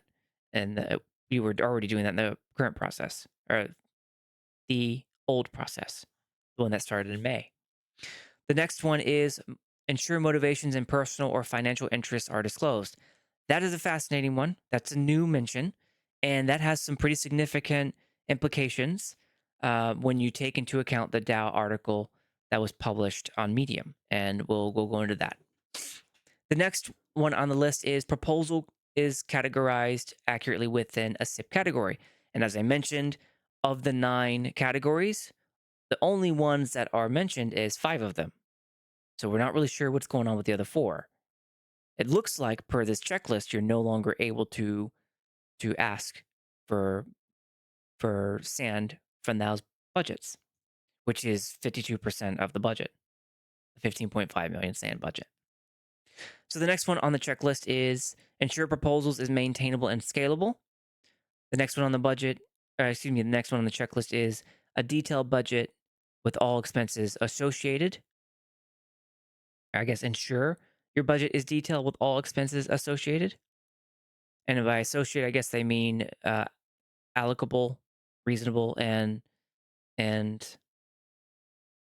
yeah, allocable and reasonable to your ask. And then the next one on the checklist is ensure clear project milestones with success metrics. And up above on the checklist, or excuse me, on the website, you can kind of see the success metrics they now expect. And that was in the SIP categories section of the website. And then the second to last checklist item is ensure supporting materials like images, diagrams, or references are attached. That was already a best practice, so no surprise there. And the very last thing is ensure feedback from the DAO Council and PM team is incorporated. And as I mentioned, I think in the new process, there's multiple rounds of feedback from the PM team, and still the one feedback from DAO Council, which is the special counsel. Okay, so when we look at the analysis slide here, you have the checklist items on the left. All right, and then this is all the notes that I have for it. So in the submission checklist, the very first one there, it says the idea is first posted in the SIP idea. So that used to be optional, as we noted in the old the old process to new here. We went from, the SIP. The old process was to submit the SIP to the DAO admin team email. That was what started the process, and then you could go into public discussion and all that. But now we submit the SIP on the SIP idea subforum, and then you're invited to submit via the type form link. Okay, so that is that's a change. It was now optional, but now it's mandatory in the new October 2024 guidelines, and it's on the SIP author to complete. So you, as a SIP author, must go to the SIP idea subforum and post. Okay. So the next one is the second checklist item on being refined and community feedback. That, like I said, no surprise there. That's fine. And then the third checklist item where it said motivations and personal or financial interests must be disclosed. I think that's awesome. Like I said in episode 28, the personal or financial interest disclosure, I think, is wonderful. The only caveat I have there is in episode 28, I mentioned just how complicated I think this is going to be. And specifically because in one of the posts, it mentions potential, right? Where does it say potential? Potential personal or financial interests are disclosed. Where does it say that? Oh, that's in the SIP. Never mind. So we won't go in there. But the explanation for the motivations and personal or financial interests disclosed is a new addition to the checklist, and I would recommend explain it a little bit. So here's what I did. So in podcast number 28, when we talked about the delegation system that arrived and it was announced by the DAO back on October 1st. Conflict of interest is broken down into three parts, as is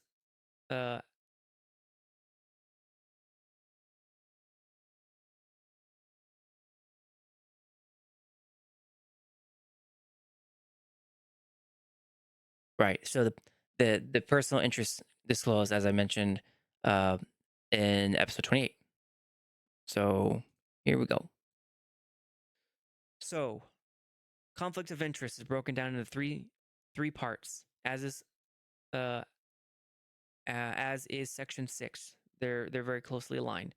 Section 5. And when I say section 6 here, I'm referring to the new code of conduct that the DAO delegates are required to adhere to if you want to become an approved delegate. It has SIP authorships and relationships, where delegates must forfeit their ability to propose a SIP. Disclosure of conflicts says delegates must avoid conflicts of interest and declare if someone with a close personal or professional relationship is the author of an SIP or stands to gain personal benefit from their voting actions. Any actual or potential conflicts must be disclosed to the community promptly. The delegates are required to not vote on any proposal where a conflict of interest exists. Okay, so we'll go over the conflict of interest thing separately later. But what's key there, which I think tracks to this new checklist item, is that per the code of conduct, as explained there, which again is not the same thing as here, but it's the closest thing I had. And as soon as I saw that checklist item, it reminded me of exactly, very closely, what's written in the code of conduct for delegates, where you must declare if someone with a close personal or professional relationship stands to gain personal benefit from a voting action.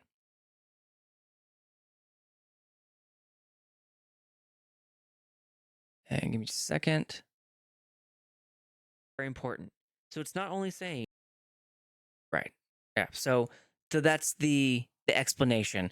What does it mean exactly when you need to ensure that motivations or personal financial interests are disclosed?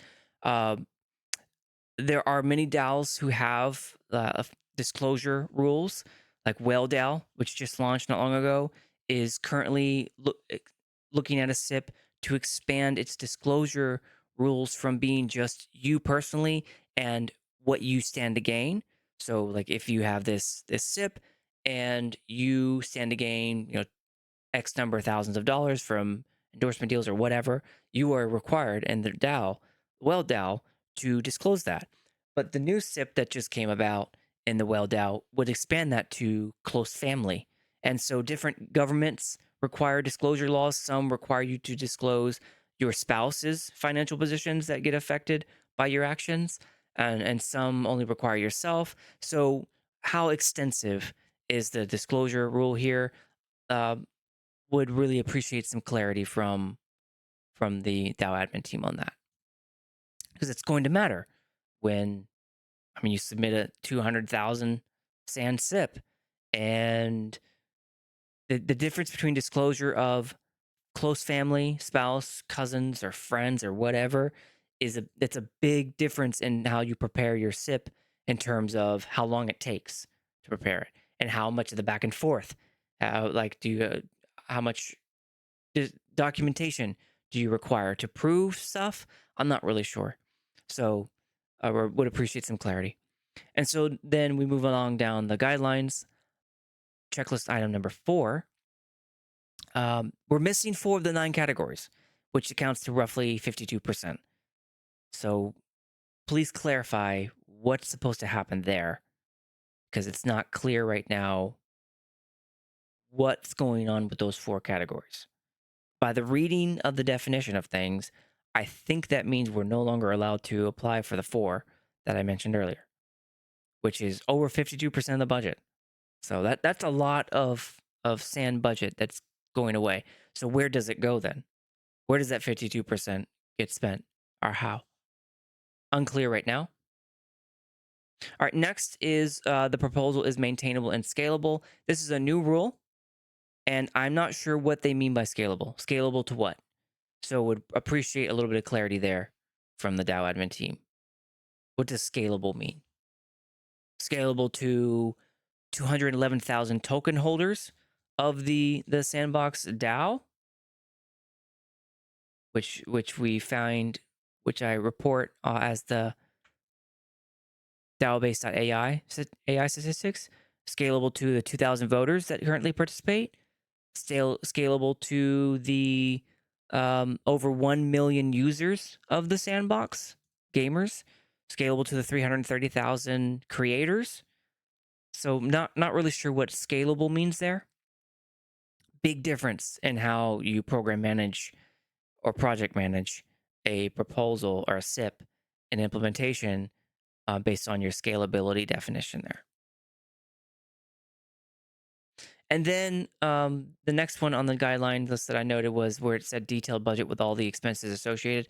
Again, I already noted the inconsistency with the ideal SIPs, and I just used mine as an example. My SANDDAO SIP requiring the DAO admin team requiring a very detailed person, itemizing the persons that I want to hire onto the SANDDAO podcast, their rates times their hours, time, and then indirects, costs, all sorts of things. Pretty much every dollar I want to spend is accounted for and detailed out. But in the ideal SIP for my category, it's the ambassador one, and it only mentions a $400,000 line, and that 400,000 is not broken out in any way. So there's a bit of an expectation management, I think, that could really help with these rules. The next guideline, clear project milestones with success metrics. I think that's pretty clear. You look at the success metrics that they cite on the website and project milestones that they expect. The 2 for 50, the 3 milestones for for whatever it is, the 200,000, and then above 200,000 is 5. That's fine. Makes sense. Okay, the next one is supporting materials like images, diagrams, or references being attached. That used to be optional. Now looks like it's mandatory. So just a note there. Whereas before you could have a banner if you wanted to. Now you have to have a banner. It was always a good idea to have visuals like that. That just helps SIPs when people look at your stuff and you see like a flowchart or a banner versus just a wall of text. That's always a best practice. And as you'll see later on, they ask that they notate that in the some of the SIP guidelines. But the last one, feedback from the DAO council and PM team is incorporated. And again, I mentioned this in my episode 33 that there doesn't seem to be a limit on what might end up being an excessive curation. So especially when you start getting into SIPs that have a lot of external partners relying on your SIP to pass, you need to get it to vote, but you can't get it to vote because it's still in curation, and you're talking all sorts of stuff with the DAO admin team. So I cover that here in episode 33. The thing that I noted here was in the first 3 phases, there doesn't seem to be a limit on the DAO admin team's power to curate and author SIP, nor is there any description of when curation becomes excessive. So that was episode 33 when I was reacting to the DAO Medium article, which goes into depth when it comes to uh, the review process and what they're looking for. So this was only 15 days ago. So it preceded the change here to the SIP process. It was clearly a setting up for the new process and trying to explain it a little better. Okay, so would appreciate a, like I mentioned in the previous slide here, would really appreciate that a limitation be imposed on that. Okay, so there you go. That's the SIP checklist, gone over in a bit of detail. Now, if we go back to the next section, is ineligible SIPs. So here below the checklist with all the checks, you get to the ineligible SIPs with the red crossbars. Okay, so let's go through each of those. So ineligible SIPs, the first one, SIPs that do not comply with international regulations and local laws is the first one. The second one is projects or teams is based, or okay, I'm gonna restart this one so I can get my wording right. You have an ineligible SIP if your SIP does not comply with international regulations and local laws. That's one. You have an ineligible SIP if your project or team is based in Iran, Syria, Cuba, North Korea, Donetsk, Crimea, Luhansk, Zaporizhia, and Kherson regions of Ukraine. So that's the second one. Your third ineligible SIP is if you have a SIP involving the exploitation or harm of people, animals, or environmental degradation. I see you, not Jackie Chan Larkin. Thank you in the chat. Your fourth ineligible SIP is SIP promoting violence, hate speech, discriminatory practices, gambling, drugs, or firearm, illicit trade, money laundering, or any criminal activity. Your next ineligible SIP is a SIP involving data privacy breaches or misuse of personal information. Your next ineligible SIP are virtual asset services, including including public token launches and holding, selling, issuing virtual assets on behalf of others. Your next ineligible SIP is SIPs focused on token or security issues, including token distributions, creating a new token, making investments and generating returns, buyback or dividend features, etc. Your next ineligible SIP is a SIP that is not appropriately licensed or involving the unauthorized use of intellectual property. The next ineligible SIP is a SIP with no impact on the sandbox ecosystem. Your next ineligible SIP is a SIP submitted by individuals with potential conflicts of interest. There's that word I mentioned earlier, potential, highlight, underline. That's a very important word for the way they explain it in the DAO Medium article. All right, and your next ineligible SIP is SIPs lacking a clear and feasible timeline for implementation and delivery. Your next ineligible SIP is a SIP without a detailed risk management plan. Your next ineligible SIP is a SIP requesting funding for research and development without a clear path to market. Your second to last ineligible SIP is a SIP with excessive funding requests without scalable impact or that lack a clear, ethical, and sustainable business model. And your last ineligible SIP are projects that do not have a qualified and experienced team to execute the plan. Okay. Now, when we return back to our analysis slide,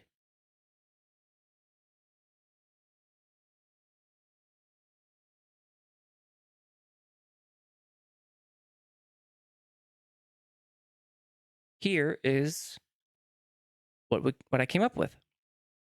All right, so on the left, you see there's the ones we just read, and now here's my analysis of that.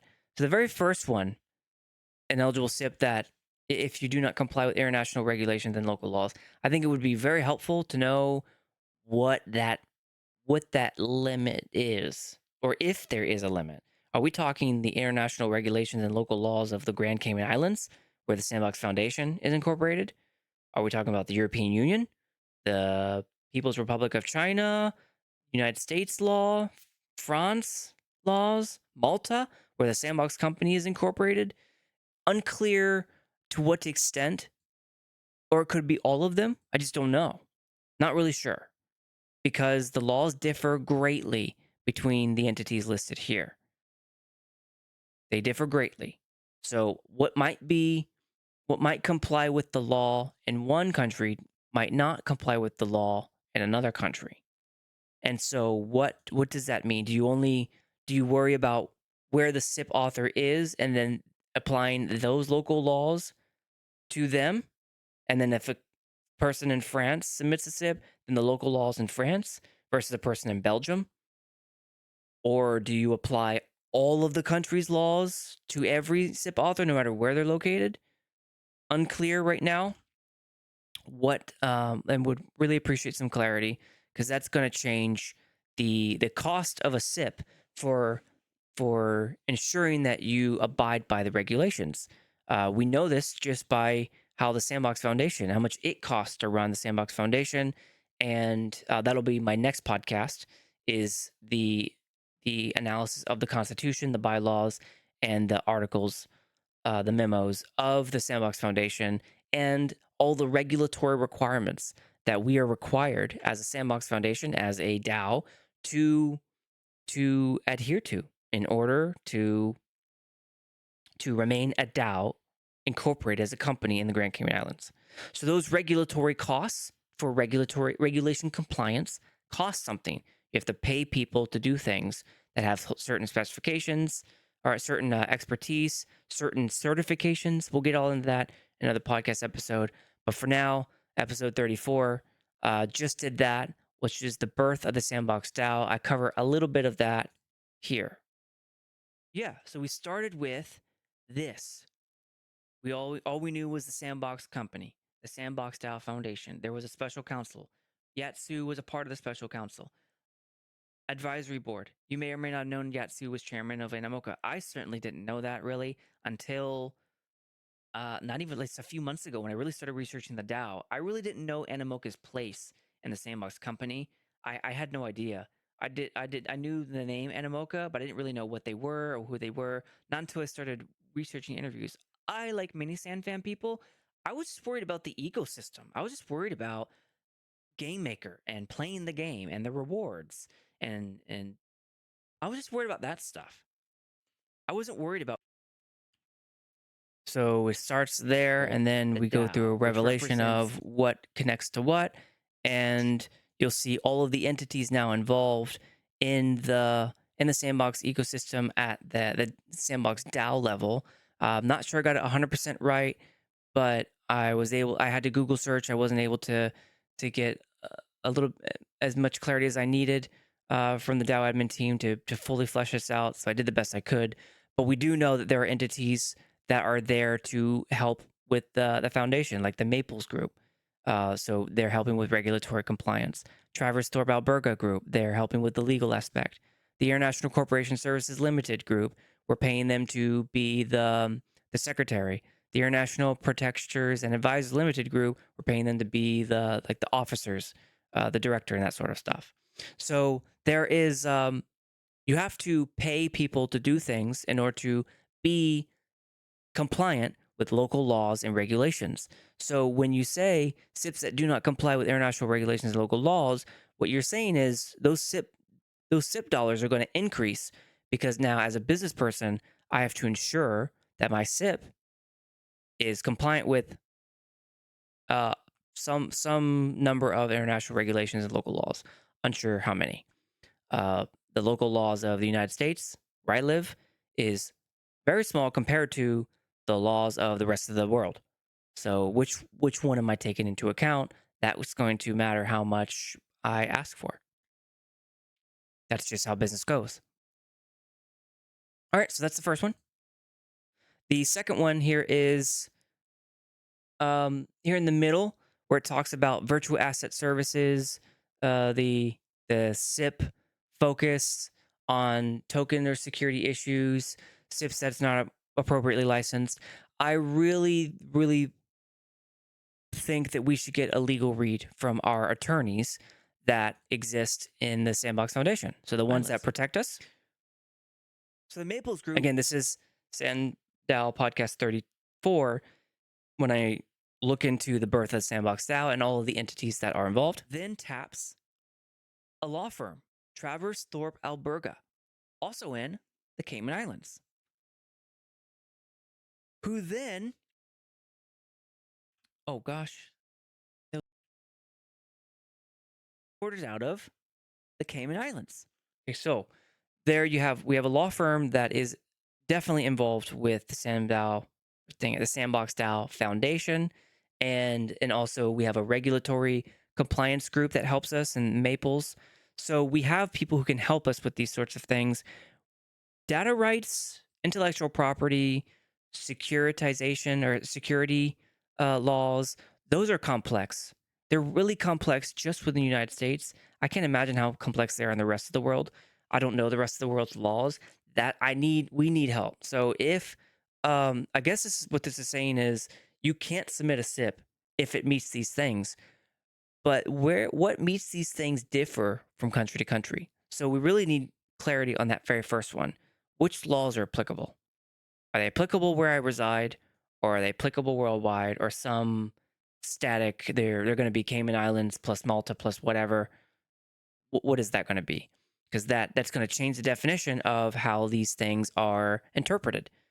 It's a very complex topic, so really request some help from our legal experts within the foundation to help clarify. It's going to matter to SIP authors, especially myself. When I'm a business person, I have to now abide by those rules. And the reason why I'm doting on that is because when I read this, so let's look at token distributions, making investments. That sounds strikingly similar to one of the ideal SIPs that's mentioned on the website. That would be SIP number 4 and 5, I believe it was. All right, so if we go up to NFTs, I think. Nope. Platform. Nope. Not feature request. Scroll up a little bit more. There it is. Carbon capture. So carbon capture was SIP number 4. It purchased a token, a lot of tokens. How many tokens? 200,000 sand worth of CDR token. All right, so that sounds like a token investment, but I don't know if that's a legal thing because I don't know which law it's based on. I'm not sure. So it looks like SIP number 4 would have been ineligible under these new rules in October 2024. But this SIP was closed, I think, in July of 2024, a month, May, June, maybe it was June, like a month or two after the SIP, the DAO was launched in May. So it wasn't adhered to or didn't have to deal with, I guess, these new rules. But everyone else now has to. So does that mean that if someone wanted to propose a SIP number 4 clone, would they be allowed to? Would Net Zero Company be allowed to propose this again? So unsure with the current reading of things. And then what was the second one I saw? Holding, selling, issuing virtual assets on behalf of others. Where was the staking? I think it was. Something in here alluded to staking as well. So that was SIP number. What was that? That was the staking SIP. I don't find it right now, but it did pass, and it recently it recently paid out to the stakers, the landowner who were stakers. And so some of the reading of this makes it seem like that might too have been applicable to these new rules as a prohibited SIP. Unsure. So let's take a look. Which one was it? It was SIP number 7, the staking budget by landowners. So this one right here.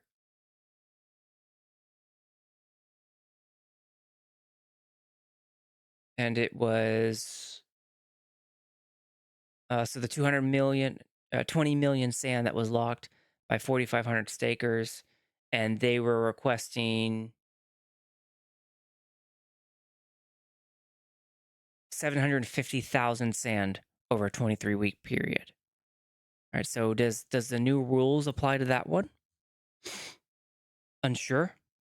Would really request some clarity because it gets really complex, nation to nation, and that first one colliding with I'm not sure which laws apply. Okay, so moving on. The next one is where it talked about the SIPs requesting funding for research and development without a clear path to market. So that's at R&D. That seems to me a conscious choice to restrict R&D. And R&D is an important thing in just developing options from unknowns. So we have your known knowns, your unknown knowns, and your unknown unknowns. So R&D explores your unknown unknowns, turns them into at least known unknowns or known knowns. And this looks like it might restrict the R&D into unknown unknowns. And the one that I tagged here was my revenue options SIP. One of the ones waiting, I have some major partners waiting on. So this is still in the SIP idea phase. I think it's sitting at about 90 to 100 days in the old May 2024 process, going admin review. And so what I proposed here was to commission a team of professionals to create a realistic plan for the Sandbox DAO to establish a sustainable cash flow. We took a lesson learned from the ApeCoin DAO, which is a little bit in an emergency management mode of its budget. It went from $1.6 billion 2 years ago to just over 100 million today. So it burned through over 1.2 billion dollars of dollars, right? Dollars of the ApeCoin DAO budget. in 2 years, and they're at proposal like 400 something right now. So 400 proposals, we have 15, and by comparison. But they did not establish any sort of sustainable cash flow. And because of that, they have no money coming in. So they're trying to scale the ape chain, which just launched. They're trying to scale Banana Bill, all sorts of things that they're trying to bring money back into the DAO before all the money goes out, and there's not enough to replace it, and the DAO stops at that point, or at the very least, the DAO slows down considerably and is no longer able to just fund people's business ambitions for the apes. And this SIP that I proposed and the SIP ideas, and then I submitted it a few months ago to the DAO admin team. This SIP is to do some research and development into establishing a clear path to a sustainable cash flow. The only trouble is one could interpret this as an unknown unknown where we don't know exactly what it is. That's why we're commissioning a professional team. So we're talking like top consulting firms in the world. We're talking tokenomists, economists, financial experts, the sort of crew you need to put together in order to determine. And there's my price tag, 281,000. It's going to cost a lot. It's going to cost a lot to put together a team of professionals who know how to churn out sustainable revenue options for our DAO. That if we don't put into effect now, we could really be sorry later on. So this is one of those such things that I'm no longer sure meets the definition of the prohibited SIPs. I sure hope so. This is one of the most clear-cut things that we could do to ensure our long-term sustainability. I have all the contacts I need to make it happen with certified professionals who do this for a living. We're not talking hobbyists. We're talking certified professionals that I met in the course of my professional lifetime, which is going on 15 years now, in the contract negotiation, program management, financial background, that sort of stuff. So they are real people who know how to get this done. So I'm really hoping that the prohibited SIPs does not render that prohibited. I sure hope not. That's a project that I really want to see funded because I think I don't even make a lot of money on that one. That's just me paying the professionals to do the work. So, yeah, unclear if that is restricted now. I don't know. I sure hope not. But that to me was like that's an unknown. It's at least a known unknown for some things. Some things you need to get like well, different podcast for different day. So next one is the next prohibited SIP is SIP with no impact on the Sandbox ecosystem. And kind of like I mentioned earlier, I'm kind of unsure what this is referring to. No impact on the Sandbox ecosystem. The Sandbox ecosystem is huge. It's huge. They won't. So here's Sebastian. He is the Sandbox co-founder and currently the chief operating officer of the Sandbox. This was a podcast done 3 months ago, and it was on the CoinGape TV. So this is him explaining how big the Sandbox ecosystem is. We have grown today to over 6 million users with an account. Like we're one of the main like entry point for many people into Web3 for the first time.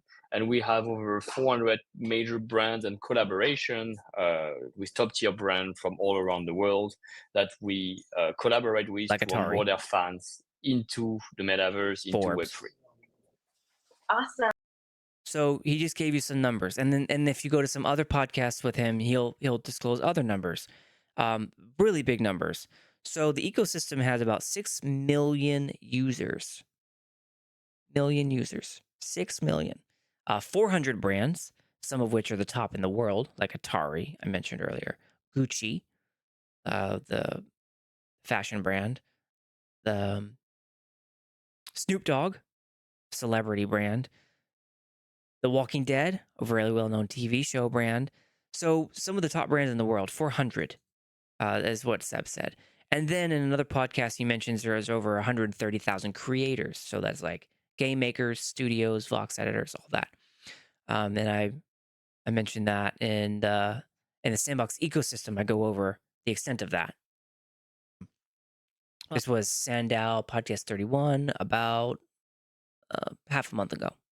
What are we left with? How's it all function together? You have on the left your white paper and the reasons for why the sandbox exists, spoken by the people who are the main movers and leaders behind it. Then you have the products, the market activity, the game client, the game maker, and the Vox edit. After that, you have the Sand Fam, which are the gamers, the game makers, voxel artists, landowners, sand holders, DAO delegates, participants, and the Sandbox team. When you put them all together, what is it that you're left with? What do you get?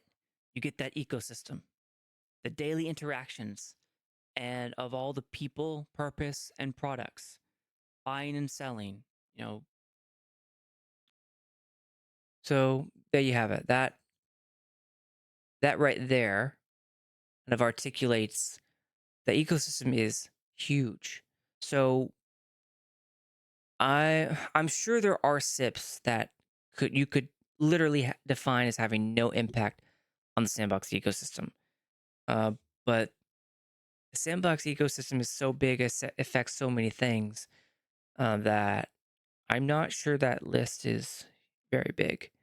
But for what it's worth, okay, just it's a little unclear when you take into account how big the ecosystem is, what that means. So the next one is projects that do not have a qualified or experienced team to execute the plan. Hey, Sammy, how are you? Good to see you in chat.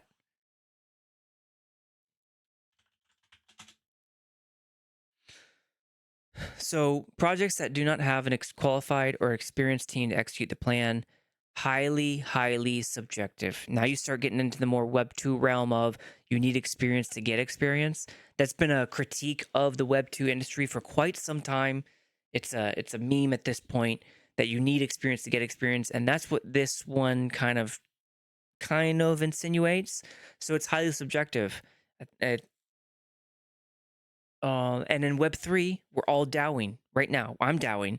You're DAOing by watching. You're DAOing by posting on Twitter. You're when you post on Twitter related to the SandFam, you're DAOing when you vote. And your experience level is not really it's not emphasized in the Web3 world like it is in Web 2. And this SIP prohibition here makes it mandatory for you to have qualified and experienced team, which is a great thing on paper.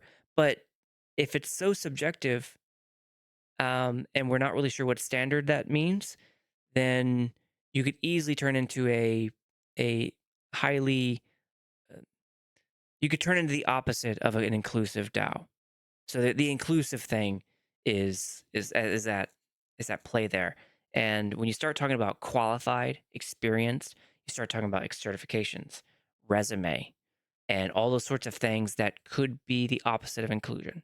So could use a little bit of help there in understanding what that means. The next one is the SIP submitted by individuals with potential conflicts of interest. And I'm going to say the word potential there because that word means a lot to the DAO article that was submitted not that long ago. But the word potential, the way it was explained in the code of conduct for the delegation system, means almost the entirety of SandFam, as it's currently stated right now. And I cover that in episode 28, which was the delegation has come to Sandbox DAO, which is currently what the DAO team is working on. Very important. So it's not only saying that you're required to not vote on any proposal. And this right here is me analyzing the words of the code of conduct and all the other things that delegates have to go through in order to become a delegate. Those words are very important. So it's not only saying that you're required to not vote on any proposal where a conflict of interest definitely exists. You're also required to not vote on any proposal where a potential conflict of interest exists. And that is huge.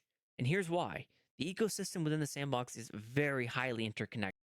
And we just figured out how highly connected and how huge it is based on that podcast episode with CoinGape and Seb, with many, many different businesses, DAOs, advocacy groups. Seb has done a wonderful job connecting, networking with the Web3 community.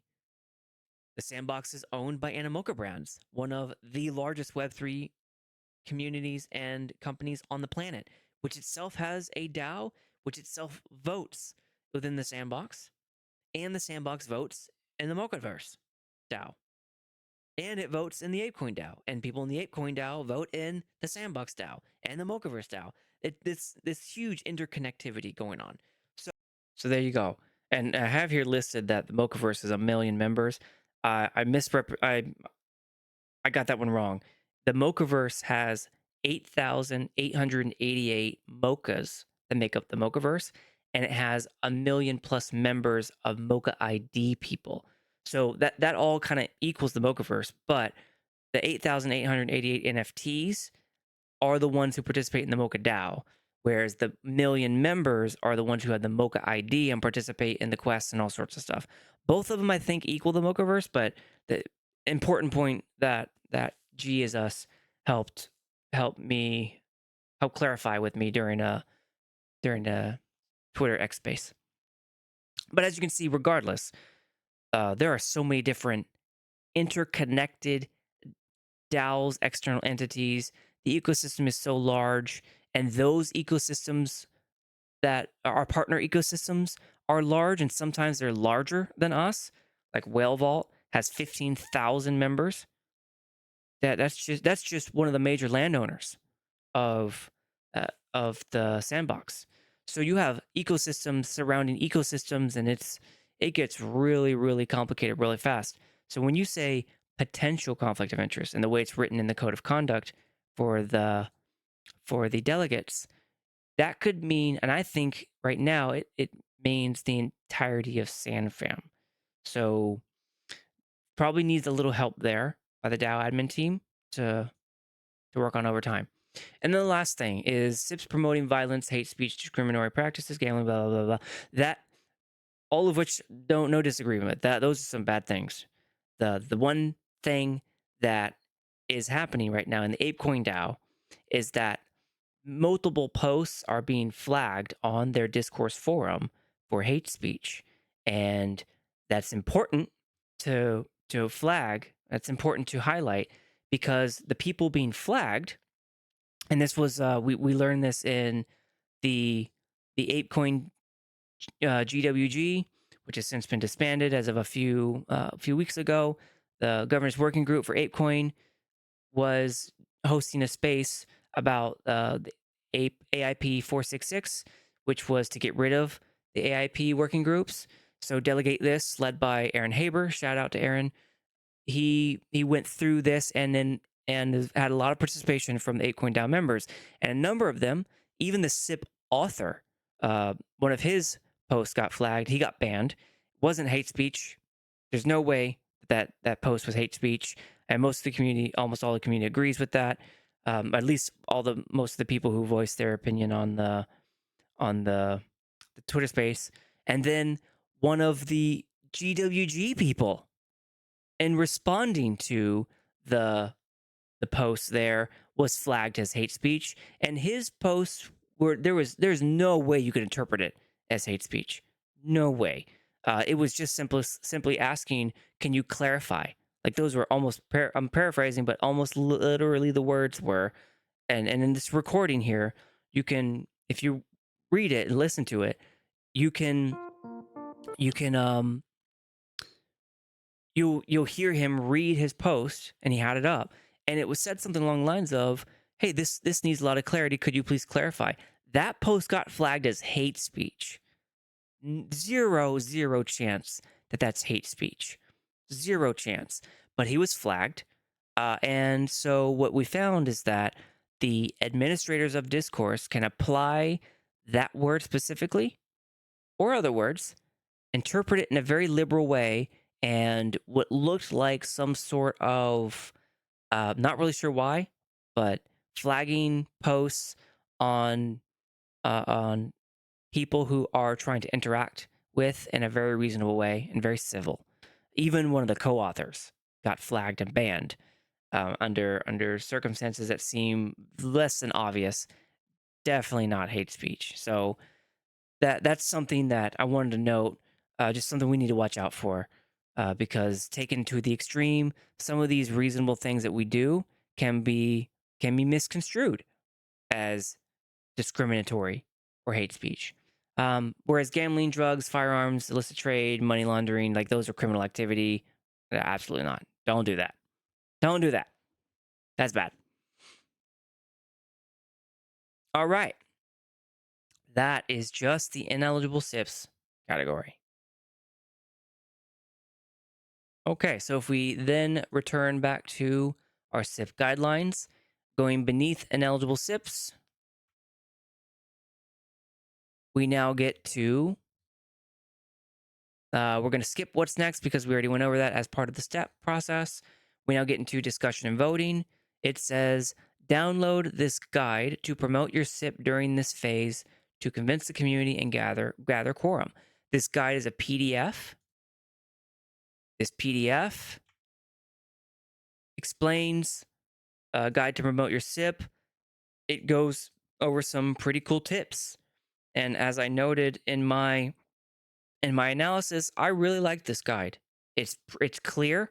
It says things like it alerts you to the fact that your post is going to be viewable by anyone. So it's good to know that anyone can view your stuff and they don't have to be logged in. And so then they start talking about what you can do to promote your SIP, how you can engage the community, and sending messages to people on Discourse or Discord, hosting AMAs through X and Twitter Spaces, or YouTube or Twitch, and posting on your social media, using graphics to communicate messages, contacting influencers and key opinion leaders, also known as KOLs, that got rolled out in the recent Sandbox ambassador program. That was one of the SIPs. And then reaching out to them to do AMAs. And then during your voting process, make sure that you use many of the same tactics that we just described. AMAs with a sandbox, so contacting their streamers. Community AMAs with community key opinion leaders and influencers. Continue discussing on the Sandbox Discord server. Hashtag DAO discussion. We go over that over every Sandbox DAO episode, or SANDDAO episode, excuse me. And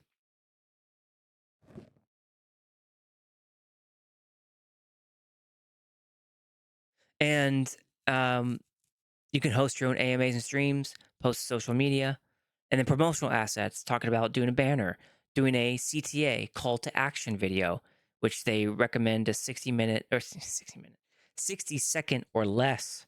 And they give you a template, give you questions to answer, right? Then they give you a script.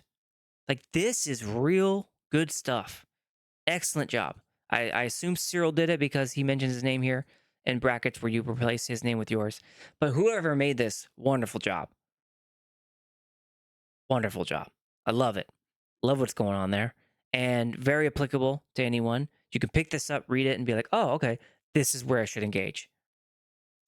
And then video guidelines. It even gives you like, how do you arrange your smartphone, do it in landscape instead of portrait, and then recommending wearing Sandbox shirt if you have one. I don't know many people that do, but if you have one, sure. I guess you can buy some merch somewhere. Never actually seen that, so it'd be nice to know what that link is. If there's Sandbox merch, or if I have to create it myself and buy it. Not sure. File formatting and then uploading it. So there's a Google Drive here that you can upload it to. So right now it seems blank, but here it is, Google Drive. So you can upload your video to the Google Drive, and then the Sandbox DAO, I assume, will post it to their Twitter X feed. So that's pretty cool. That's really cool. And then feel free to add your own creative touch. So my analysis on this was excellent job, great job. This was a great guide. Very easy to follow, very value added. Things that people can apply to themselves as authors now. Okay, the next section is SIP implementation. So underneath the discussion and voting section is the SIP implementation section. So let's go ahead and read it. Congratulations on getting your SIP approved. Below is an overview of the next steps to secure your funding, track your progress, and report back to the community. Implementation step number 1, milestone completion. Implementation step number 2, payments. Implementation number 3, funding pauses or revocations. So explaining SIP implementation step number 1 is milestone completion. It reads, the SIP author is responsible for reporting the completion of each milestone outlined in the approved SIP. The report should include detailed evidence. Examples are documentation, deliverables, links, or screenshots. The validation process includes verifying the quality of deliverables, confirming that the milestone is in alignment with the original proposal. After validation, the proposal will be shared with the community to maintain transparency. Okay, so you can see transparency. Maintaining transparency is an important part here. SIP implementation step number 2, payments. Reads, payments are released once you complete a milestone and submit a invoice through Request Finance. So if you click that link there, it brings you to a PDF, which gives you steps to go to request.finance, where you create an account, set up your account, build a Sandbox DAO. And it gives you links and the billing address. And there you can see the billing address is the same address that we found in the Cayman Islands on South Church Street. So we already identified where that is. And that you choose your currency. So it gives you some step-by-step to get through that. I've used this myself for the GMF 2023. So that's where I talked about the fluctuation, where from the time you sign the contract to the time you get paid, there might be a huge amount of fluctuation. So if you put 43,000 sand and your bills are not $43,000, then, or I guess trading at 26 cents, you do the math there, then you could be only given $20,000 worth of sand versus the $40,000 worth of sand that you are contractually entitled to. So that was how we had to find a compromise to figure that out with the Sandbox team, because it had devalued so much that I couldn't pay bills with it, and it's not right to force a company to not be able to pay their bills when most of the world is still operating in Web 2 environment with USD and United States dollars and the euro. So that's that PDF there. So we're turning back to the payments step. Clear communication of milestone completion will help you receive funding promptly. So that's where they start talking about the progress reports mentioned earlier that we need to be giving. And again, I endorse that. I think that's great. And then implementation step number 3, funding pauses or revocations. Your funding may be paused or revoked if the following conditions occur. Failure to provide progress reports according to the roadmap and milestones set in your proposal. Delivering progress reports that do not meet the expectations outlined in your SIP. Okay, so progress reports, it doesn't say how often, but progress reports, could mean weekly. Just establish something and go with it with the Sandbox DAO admin team. So we're keep on reading. You are expected to address the issues and get back on track. If progress is not made within this period, further actions may be taken, including the potential revocation of the funding. All right, so that's SIP implementation period. So on my analysis slide, I only noted a couple things. This is pretty self-explanatory. Under step 1, milestone completion, where it said after validation, the progress will be shared with the community to maintain transparency. I think this has really been working very well. So an example of that is SIP number 7, which is the Sandbox staking budget. So this was approved, SIP 7, a few months ago now, and it applied. That was the 750,000 sand that was applied across 32 weeks, I believe. Right, 32 weeks. It was approved, and then it was implemented. And you knew it was implemented because the DAO admin team gave updates. So let's see, where was the first update? Here it is.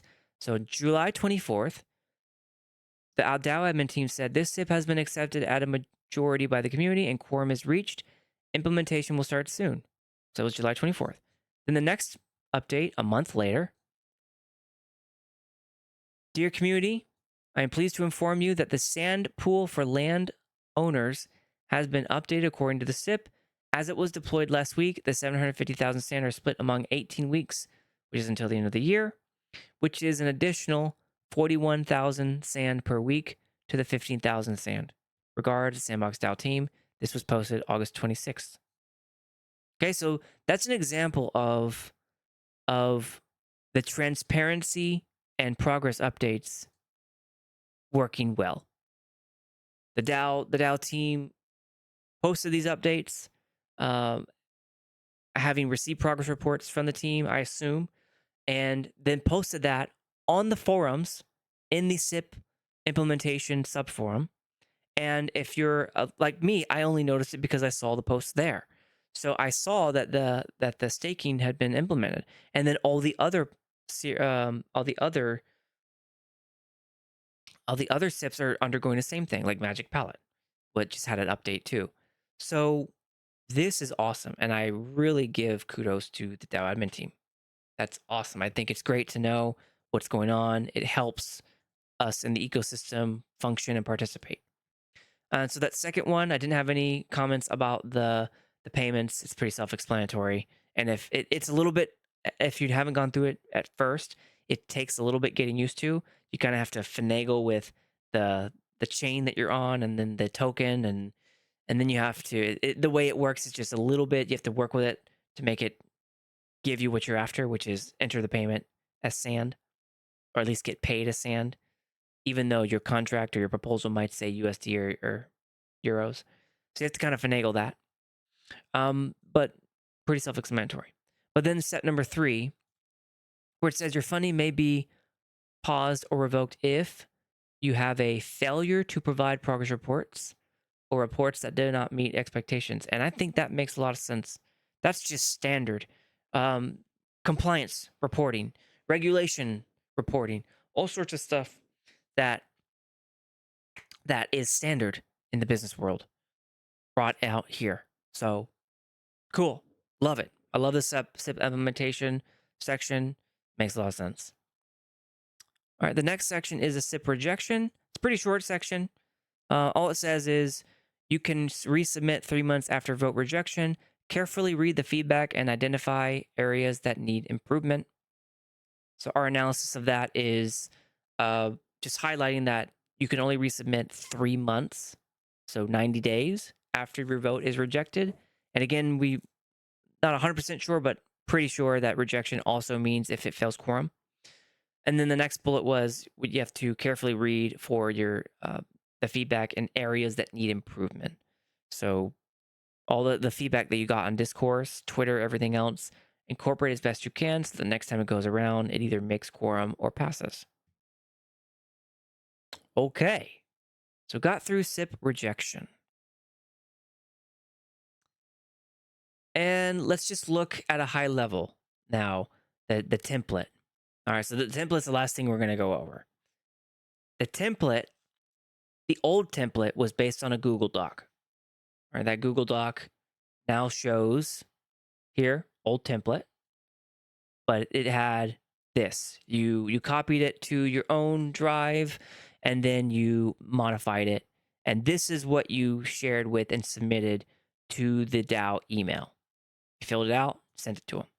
All right, so that's the old process.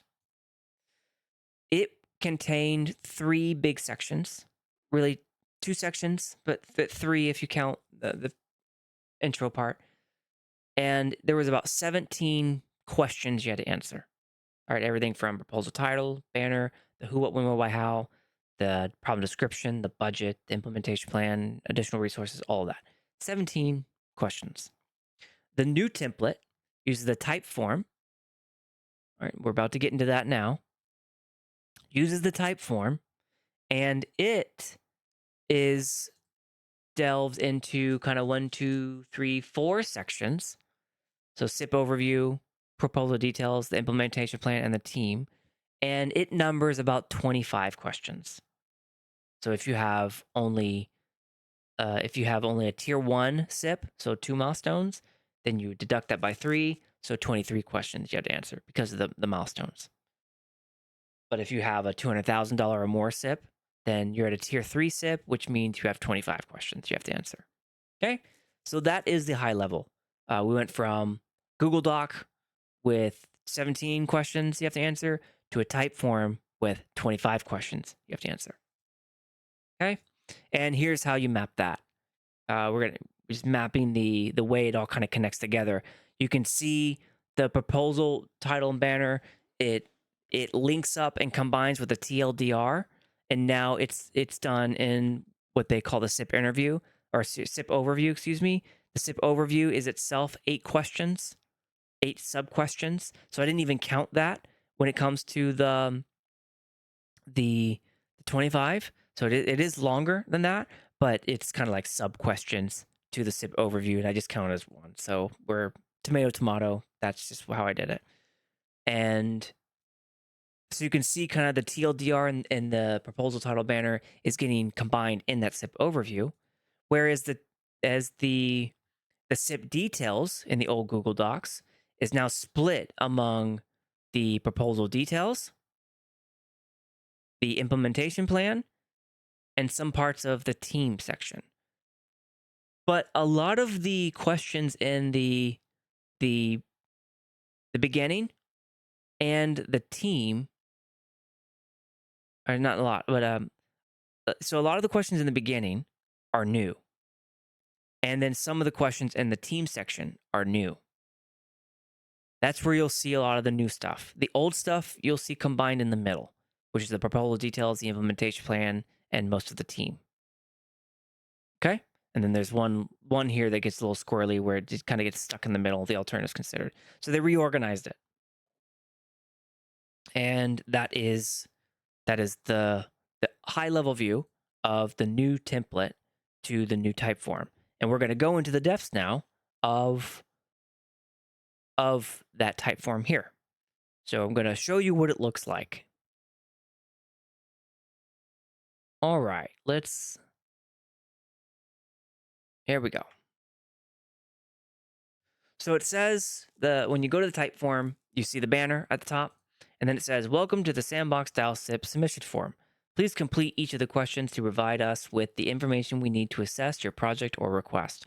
The Sandbox DAO team will get in touch about the next SIPs and follow-up information. If your proposal meets the guidelines, it will go under curation before undergoing a final vote across the DAO." And as we explained earlier, there seems like a multi-step curation process there. If you have any questions about the application process, visit the guidelines page on sandboxdao.com/guidelines. We just finished going over that webpage in this podcast. And then here's the get started button. So let's get started. All right, I really like Typeform because it gives you the ability to use your keyboard. So as you'll see here, you can see the yes has a Y here. So if you press Y or N, it will register that vote. So that's pretty cool, very modern. But anyways, here's the first question. Are you resubmitting a SIP that has been put to vote? All right, if you say yes, you are resubmitting, so meaning your SIP got rejected and 3 months later you're submitting, you hit yes, it's going to ask you to link your previous SIP. That's question number 2, but it's really a sub question because this question doesn't appear if you say no. So you link to your previous SIP if you say yes to the first question. Okay, so let's go back. Are you resubmitting a SIP that is put to vote? Most of us are going to say no. We are not resubmitting a SIP that has been put to vote. This is the first time where we're submitting a SIP, and we've been invited by the DAO team per the new rules. So no. Next question, question number 2. Have you been contacted by the DAO team to submit your SIP? All right. So if you have not been invited, right? So that's that invitation period that we move to now with the new rules. If you say no and you hit submit, it will then say await approval from a DAO team member, and you have to start the form all over again. Right? So this form assumes when you get started that you have been contacted by the DAO team, by the DAO admin team, and you are now submitting your SIP right now. So you hit yes. Been contacted by the DAO team, you're now submitting your SIP. Question 3, have you read the SIP guidelines? All right, so there's the guidelines. It wants you to read them. We just went over them for the past 3 hours. So if you want to see that in detail, go back and listen to all of that to your heart's content. So have you read the SIP guidelines? You would say, if you say no, it still lets you continue on to question number 4. So we'll go back and we'll say, yeah, we've read the guidelines. I assume they're not going to be happy if you say no. They're going to say, hey, make sure you read the guidelines. Or I don't know. I'm not really sure what no means there, if you can continue. But question number 4, let's just say yes, we read the guidelines like good Sandbox DAO community members. We read them. And which category are you targeting is question number 4. And it reads, select the category that best suits your project. So if you click that, a little bit hard to read because of a dark gray background, but it goes over the 1, 2, 3, 4, 5, 6 budget categories that we went over earlier. There were 9 before the new rules. There are now 6, which only represents 47% of the 15.5 million budget. So still need clarity on what happened to the other 4, which represents 52% of the budget. Is it inaccessible now? Per this form, it does look inaccessible, but maybe there's a realignment of some kind coming. Really requests some help from the DAO admin team to figure that out. So let's just say we are a SAND initiative. It's kind of a good catch-all. So we're applying for the SAND initiative budget. The next question asks, SIP overview. Provide us with the main information of your project proposal. Okay. So you hit continue, and here is the first subsection. So we talked about here in the SIP overview, there were 8 questions. So we already cleared the first 4. We're now in the 5th question, and we're about to hit the 8 sub questions. Okay, that's the ones that I need to put there. We're going to go over here. SIP lead or founder name. So you put your founder name. So I am Lanzer. Hit OK. Beneficiary wallet address. You'd copy and paste your wallet so they can do a little bit of, I guess, KYC, know your customer type stuff. And then you put that in, whatever that's supposed to be. And it must be an Ethereum address. So this is where they'll send your funds. But in request finance, you have to do that again. So I'm not sure quite what that means, except maybe KYC. But when you go to request finance, you have to input your wallet there too. So this reads, this address will receive the funds. This must be an Ethereum address. Okay, so that already tells you, Ethereum address. Entering a non-Ethereum address that cannot receive SAND may result in a permanent loss of funds. Okay, so standard disclaimer. Insert your beneficiary wallet address in question number 5B. All right, question 5C. Your SIP lead email reads, your email address will be used by the DAO team to track progress and maintain communication. It will be publicly visible in the proposal. Interesting. That's new-ish. Not every proposal used to require an email be publicly visible. The only time it would need to be known was to the DAO team when you shared your SIP Google Doc to the DAO admin team. But now it will be publicly visible in the proposal. So if you prefer anonymity, use an email without personal details. Okay, so then I would just do email@email.com. But you put your email there and you click OK. Next is project or company name. I'm going to put MetaWorlds Company or MetaWorlds Studios. So that's my company. You hit OK. And then now we're at 8E. Question 5E.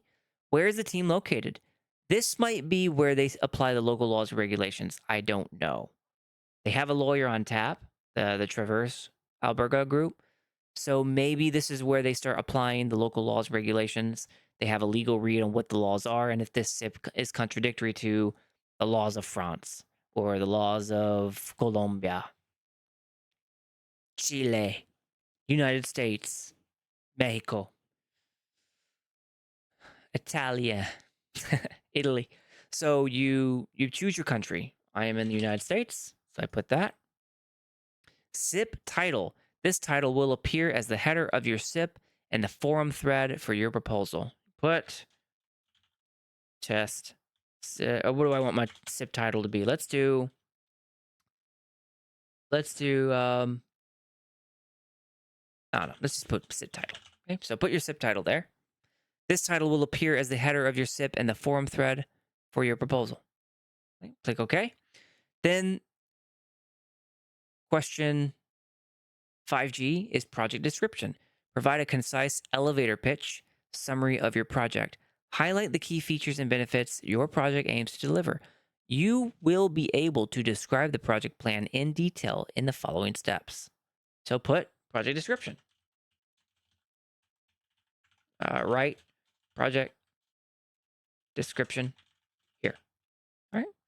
You could also click Shift Enter to make a line break. So I would, right? Oh, that's so Shift Enter, and then second line here, and then Shift Enter, more stuff that you can write.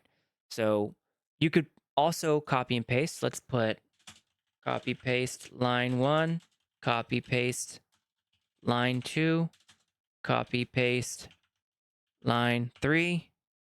So you can then there you go. Copy and pasted that from a Word doc or wherever it is that you want to first put your stuff. So you could potentially still use the SIP template, Google Doc, input all the stuff you need to, and then copy and paste it in here.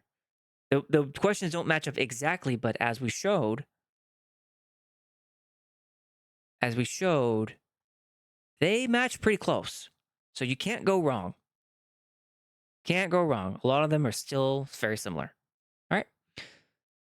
So here you go. Copy paste line 1. So you write project description here.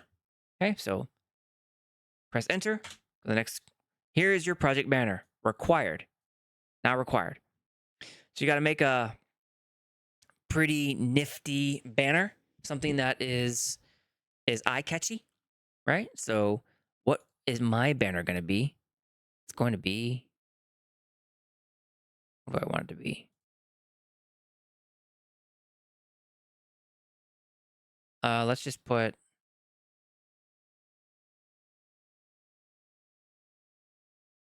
where's my,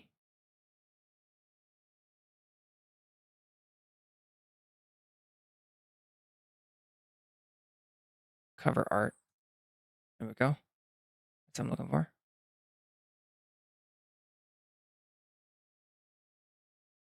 So if I was doing something like for SANDDAO podcast, then I would use something like this. Boom. SANDDAO podcasts banner. Looks pretty cool. I love it. And that's your banner. So the size has to be 1920 by 1080, or at least, I guess, no bigger than. And the format must be a PNG or JPEG. Okay, so then you click OK. And then the next, so this is the next section. So we're now out of SIP overview, and we're now in proposal details section. So we're now progressing to question number 6. All right, so question number 6 is proposal details.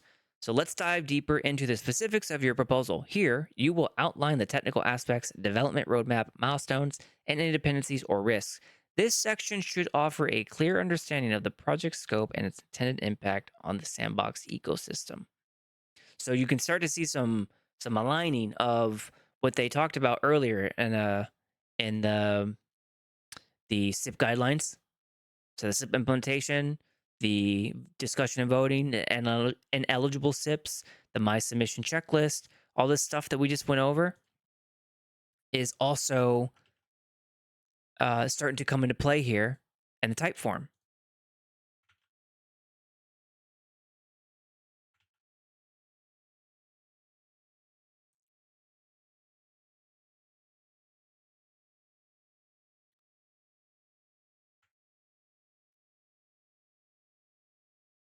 Okay.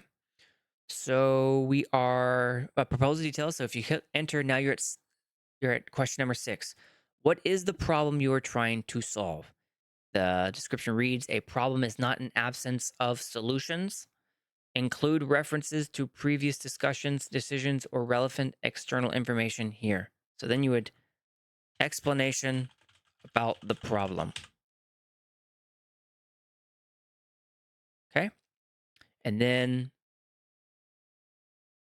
question 7, how your solution can solve this problem.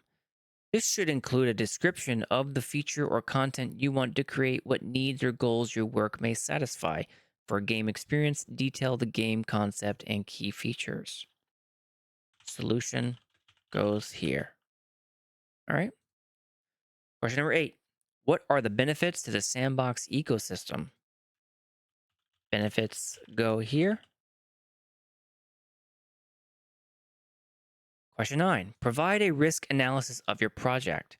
Identify any potential risks that could impact the successful execution of your project. This can include technical challenges, resource limitations, security vulnerabilities, or market-related uncertainties. For each risk, briefly explain how it might affect the project and what mitigation strategies you have in place to address them. Risk analysis. My recommendation, let's go back one. My recommendation, I've done a lot of risk analysis, a lot of risk. As a program manager of many projects, I have to do risk analysis. I have to have a very strong risk analysis.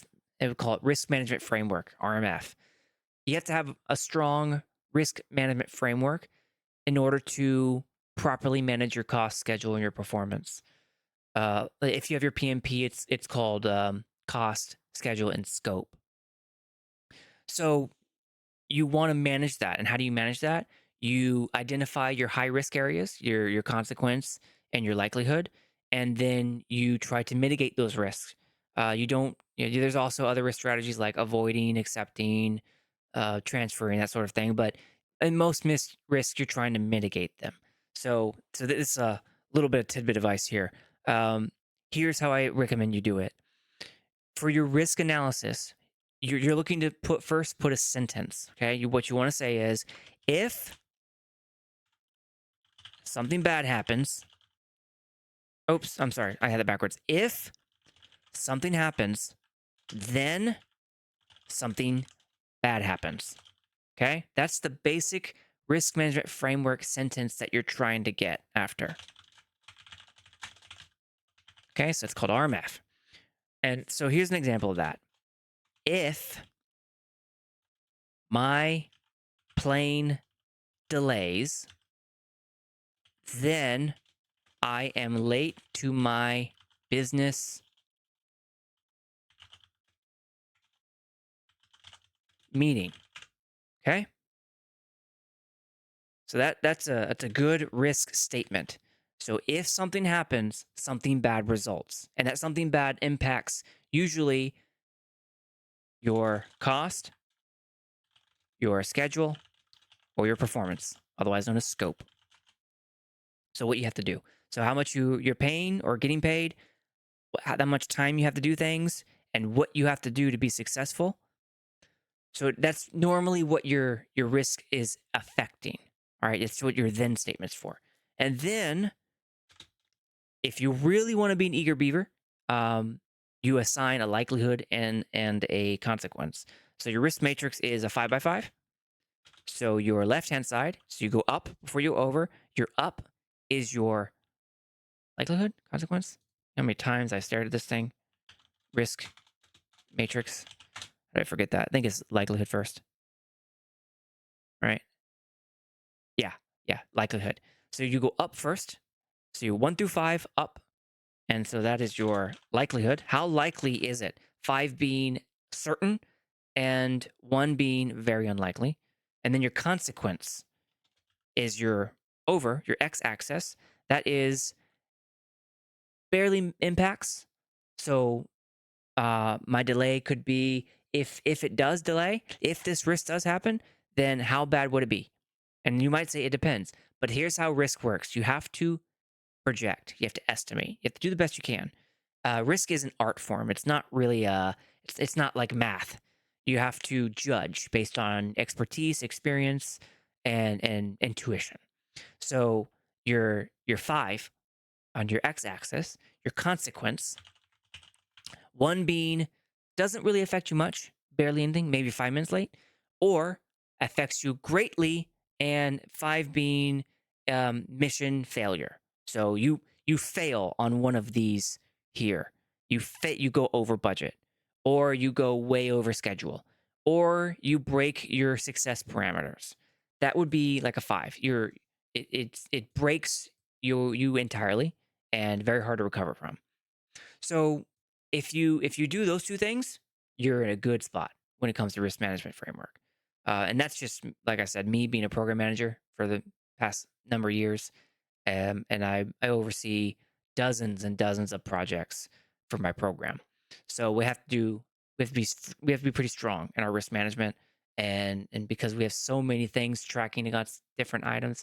So as a SIP author, you have to now consider that yourself. What is your points of failure? And you're looking for something that's going to affect your cost, your schedule, or your performance and scope. Okay. And if you do the if then statement, if something happens, then something bad happens, then you're in a good spot. You're in a really good spot. Okay. And that would be your risk matrix, likelihood, consequence. Cool. So yeah, a little bit of stuff right there. In fact, let's actually make a slide out of that. That might be useful later on. All right, so let's do our RMF. And stick that bad boy right here. And boom. Risk. And that, what question was that again? It was question number 9. So we want is Q9 of type form submission form, whatever.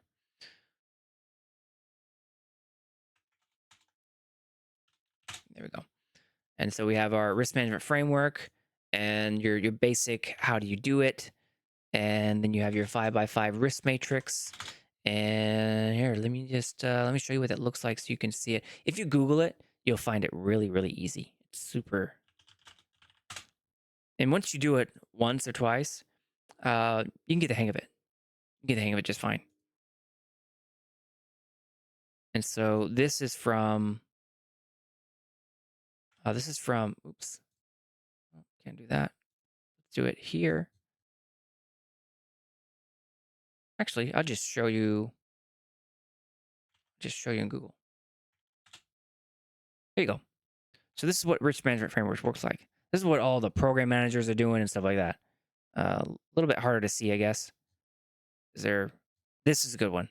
This one kind of shows you the spread of if you are a 1 or if you're a 3, which means the likelihood is possible, and if you are a 4, your significant consequence, you are medium high risk.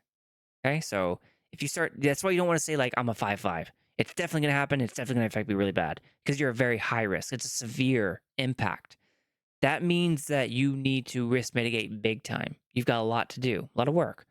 But if you're 1-1, then you look like maybe you're paper whipping the process. You're not really treating it seriously. So you want to give it some thought. And if you construct an if-then statement like we just showed, then you'll be in a good place to judge what likelihood is it. A very unlikely, unlikely, possible, likely, very likely, or is the impact negligible, minor, moderate, significant, severe, and work that out. Yeah, easy peasy. So your risk matrix, likelihood, and consequence, and that's what it looks like now. Okay, so that was cool. Wasn't expecting to do that one, but little bit of tidbits going on there. So let's go back to our type form. And where are we? We were at question number 9. All right, so you hit enter and then next. Alternatives considered is question number 10. Outline any alternative approaches or solutions you considered during the planning phase of your project. Explain why these alternatives were not selected and how your chosen approach offers the best outcome in terms of feasibility, impact, or alignment with Sandbox's goals. Okay, so then you type alternatives here, hit enter, and then you want to go into your budget requested. So this is another section. So I didn't, oops, I should have done that right there. So budget requested goes into 2 sub-questions. So it's question number 11. The budget must be carefully crafted to bring transparency to the community. And I noted here the discrepancy that I mentioned earlier, where my SANDDAO podcast tip was required to be really, really lengthy in its estimate. But the ideal SIP that was offered and quoted only gave like a one-liner, and you'll see why that's interesting here. So just specify the currency is sub-question A. You can select euros, USD, or SAN. So let's just select euros. So then sub-question B is total budget. Indicate the total cost of your project in the currency previously stated. So let's just say it's going to cost $100. Oops, that's 1,000. Just 100. So you can't decibel. That's interesting. So you have to round up. So if you calculate specific numbers and you come up with $99.20, you can't put a decimal. You just round up or down. So I guess $99.20. Just round up. I mean, you're cost estimating at this point. Then you do the budget breakdown, which is question C. Provide a detailed breakdown of the costs, ensure the budget aligns with your project's goals, and provide a clear justification for each expense, such as name, budget, duration of months, description, and links.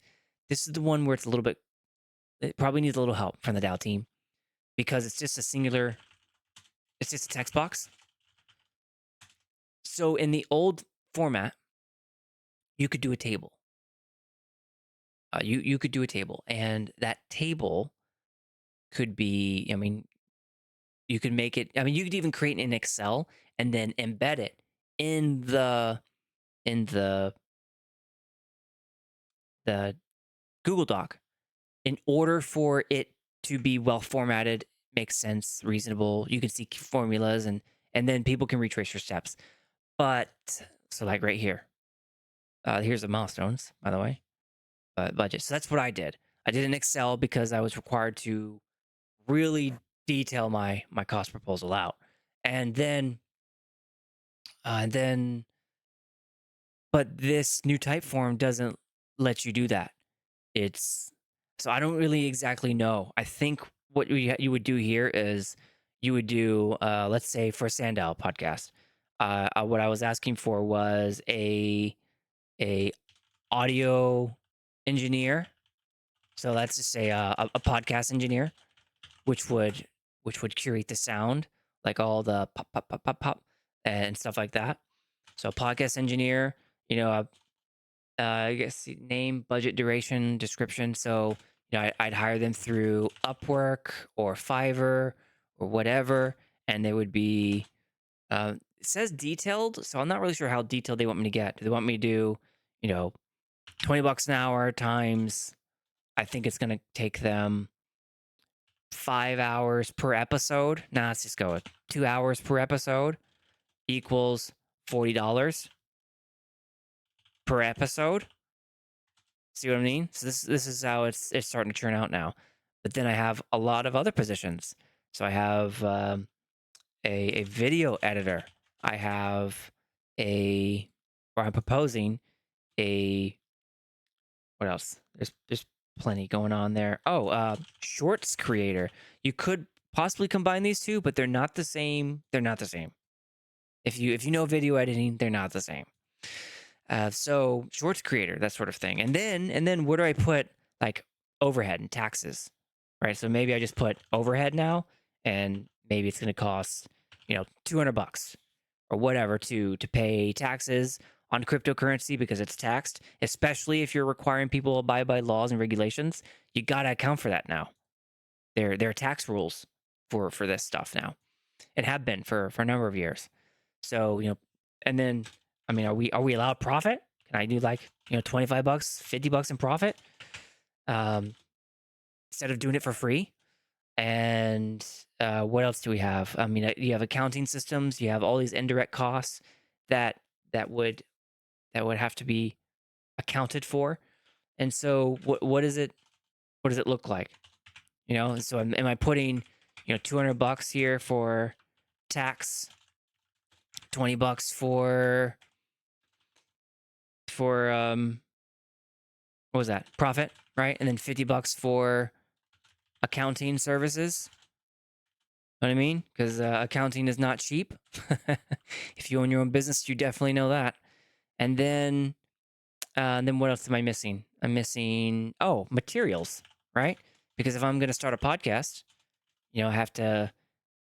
I would want to make sure that I have the premium of the premium account of RSS, right? Because you can't do much. You can do some things, but if you don't have premium RSS, you are severely limited in your reach and your ability to produce podcast episodes.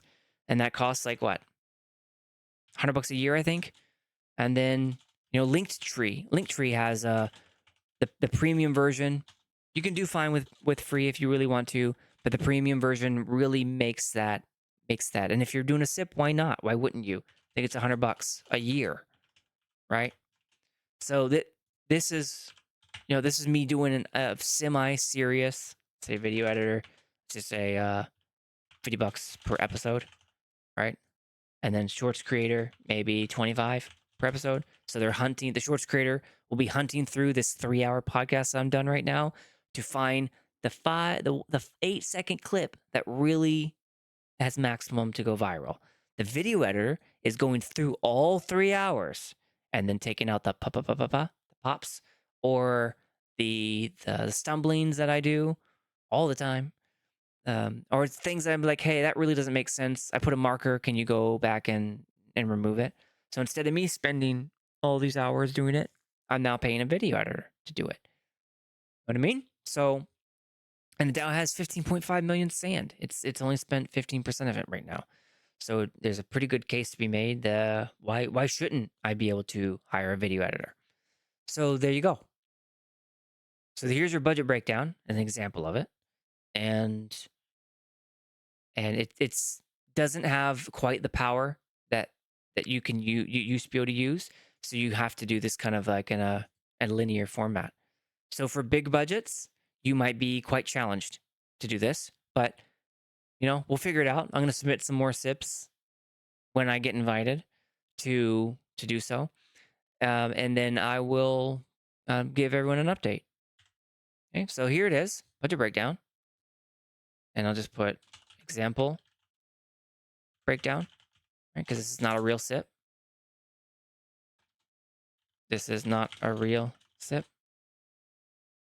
Sorry, admin team. We're doing this. You know what? Let's put that in the description. That's where we should go. All right, so we'll do that at the end. Anyways, question C, sub-question C, was your budget breakdown. So you break it down. All right, so you go to the next one. And then you go into the next section. So the next section is called the implementation plan. And that's where you put in your milestones. All right, so here's where you'll see, and it itself, I didn't really put it here because it looked weird, but each of these milestones themselves have their own like 5 subsections. Oh, here it is. I put it here. Each milestone has 5 subsections instead of the implementation plan having 5. You'll see that in a second, but I didn't want to do that because it would have kind of made this part look weird. So just talk through it now. The implementation plan section. In this section, you will be asked to provide milestones for your projects between 3 and 5. I didn't see that part. Is that 3? Hold on a second. That doesn't sound right. I thought it was 2. Where's our tiers? Looking for our new tiers. Here they are. Yeah. Milestones at least 2 for up to 50,000 sips. Sand. Tier 1 sip. Your at least 3 required is for tier 2, which is 50,000 to 200,000 sand sips. Okay, so DAO team, just a note there. Yeah. Between 3 and 5, so it needs to say between 2 and 5. And actually, let's mark that so that we can. All right, so RMF, and then also let's just call it type form findings. Oops. And then we will. Actually, didn't see that the first time. So in this section between 3 and 5, so that 3, let's mark it red, right? And then should be 2 to 5 because tier 1 only requires 2. There we go. Doing our part. We'll mark that one, mark that red as well. All right, actually, let's mark that blue. There we go. A little bit of easy peasy. So we are... Okay, so that's what question is that? That was question... Oh, that was the implementation section, right? So here we go. Implementation section description.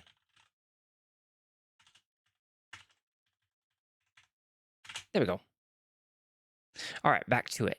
So in this section, you will be asked to provide milestones for your project. A milestone is a stage that can be used to measure progress towards your final goal.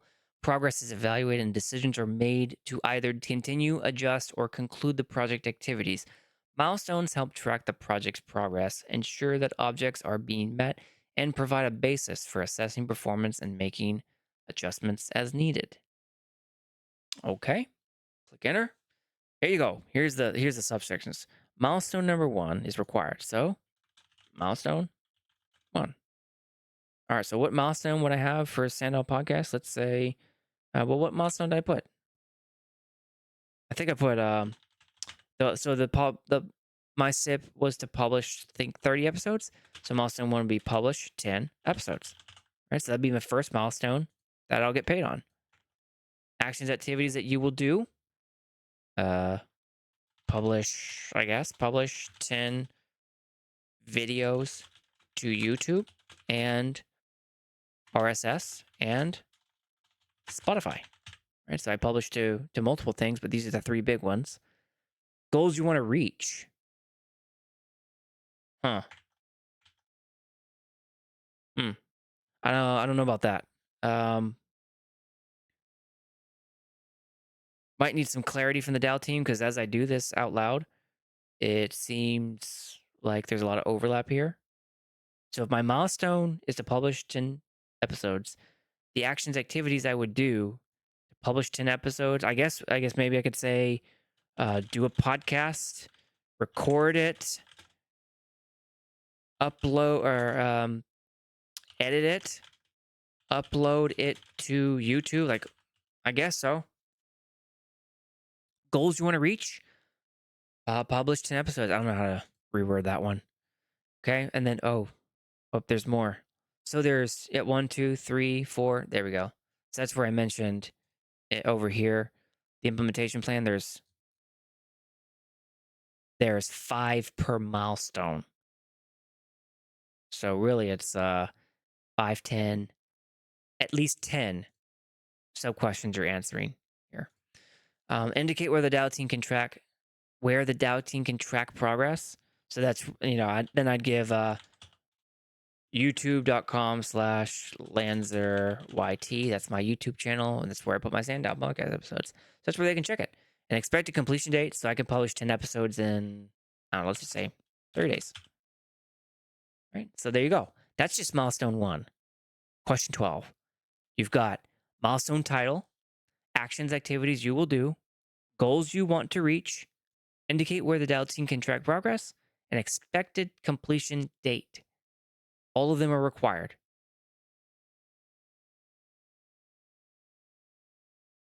See you, not Jackie Chan. Thanks for watching. Okay, so there you go. That's an example of the first milestone. Milestone 2 is the same. Input the title, actions, activities you will do, goals you want to reach, indicate where the DAO team can track progress, expected completion date. So I think for me, I had publish 20 episodes, right? So I need 10 more before I unlock a payment. That's pretty reasonable to me. And then you go through kind of the same thing. Hit okay. Milestone 3 says it's required. So that's where it kind of throws me. All right. So question 4. Let's go ahead and put this in our findings. So question 14. Yeah, 14. Milestone 13 shows, milestone 3 shows as required. And then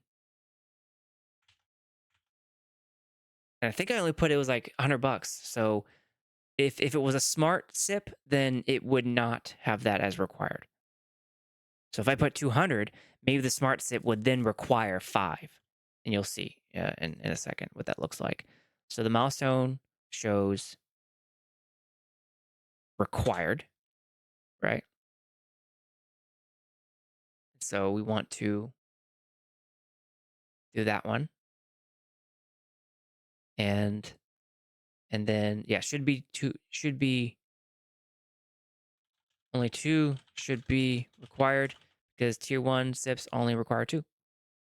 And I input, I think it was $100 into the SIP budget, the SIP cost question.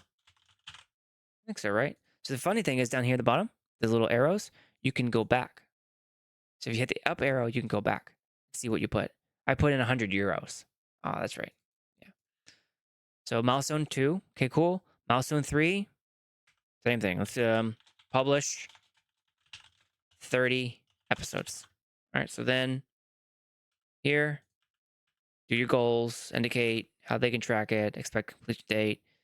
If you click the down arrow, it lets you go. Oh, it lets you enter as well. So you don't have to just hit the enter key, you can hit the down arrow key. Milestone 4 is not required. So you can, if you have a $100 SIP like mine, then you can just scroll down the bottom, hit OK. Same thing with milestone 5, $100 SIP, not required. Go down, hit OK. Then the next section, right? This is the last section. The team section. Oops. So the team has 1, 2, 3, 4, 5, 6, 7, 8, 9 questions. So almost there. 9 questions. The team says introduce the core team members involved in the project. Include their roles, relevant experience, and any notable contributions in the sandbox or the gaming industry. Demonstrating the team's capability is crucial to the success of your proposal. Okay. So like I showed before, the old one just had team author background. And so that team author background here is now, geez, that's annoying. That team author background is now split. That one question is split into 1, 2, 3, 4, 5, 6. 6 different questions.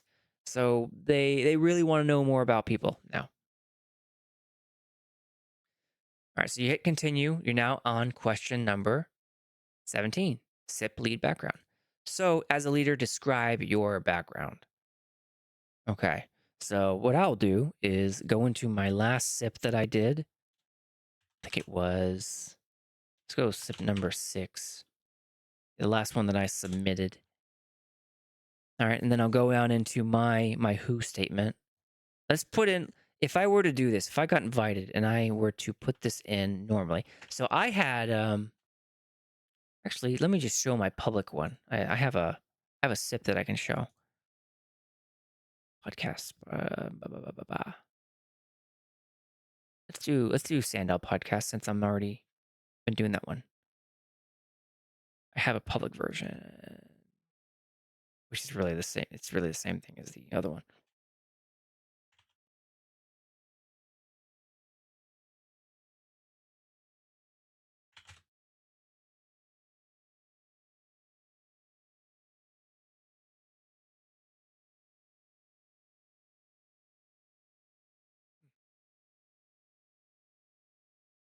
There we go. This is my public my public podcast. The only thing is it removed the email. But everything else is pretty much the same thing.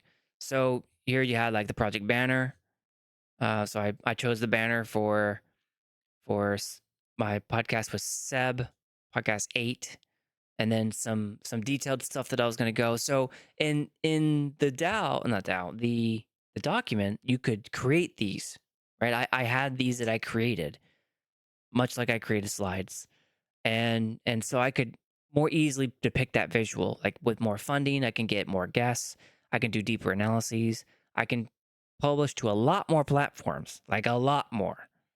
But whereas just me, myself, and I'm just gonna do the ones that are by default on RSS that I can reach, and then publish them on Twitch and everything else. My Creator Flow channel. And so where were we going? We're going to the Who. So here it is. So in the Who section, here's Meta Worlds.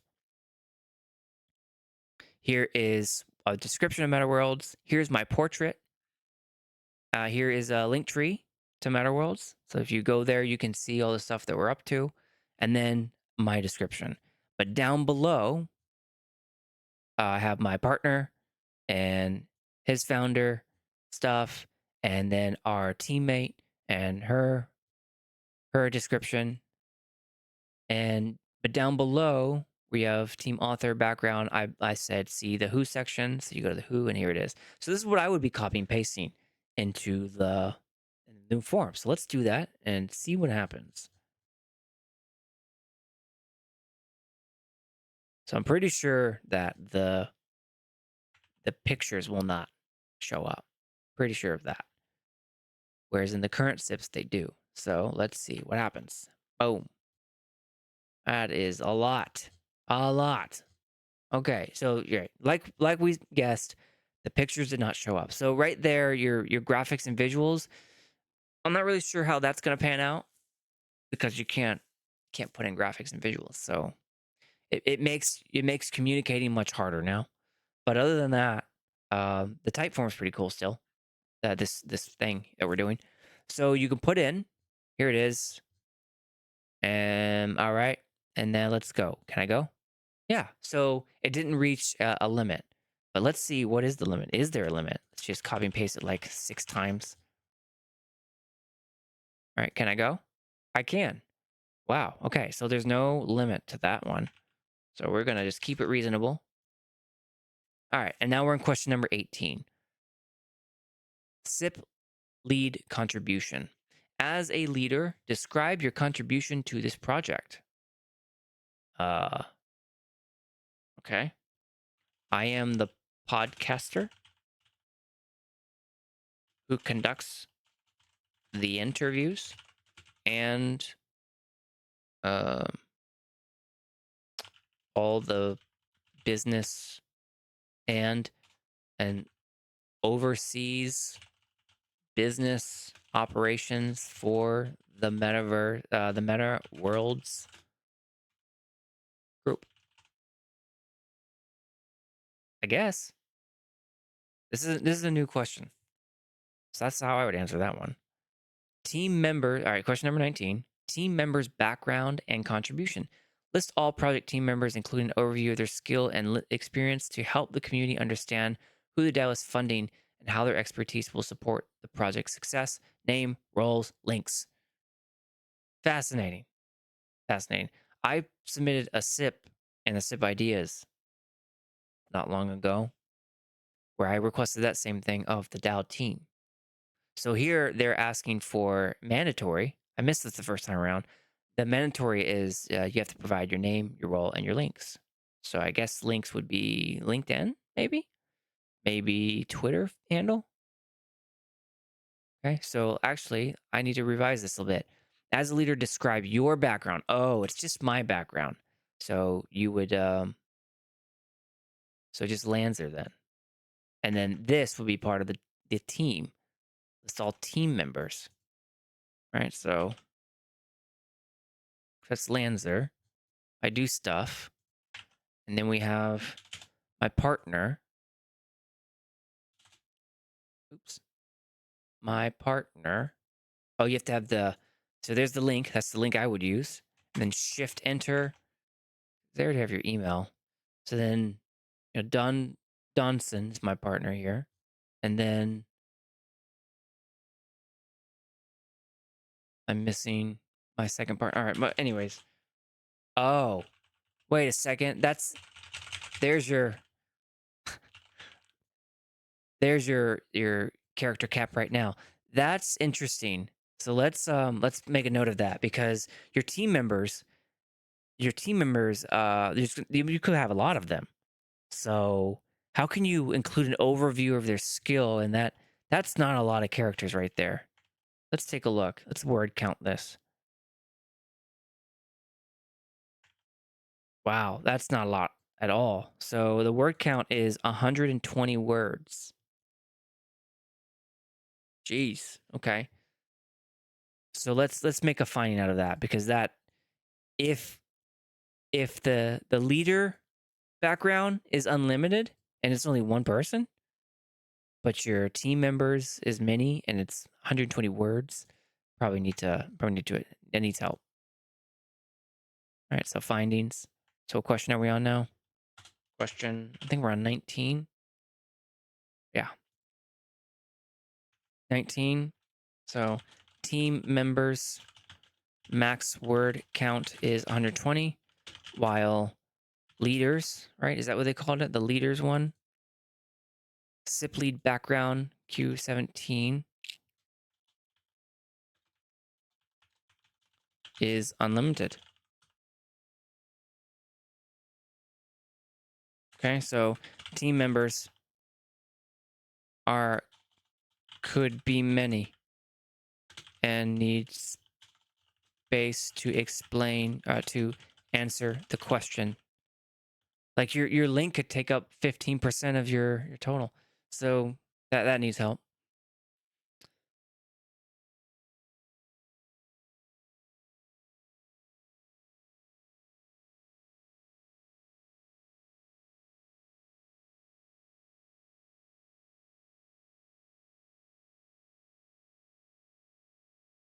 So we'll highlight that. That one's unlimited. So there you go. Okay, question 19. All right. So we wouldn't have known that if we hadn't gone through this drill. It's the same thing here.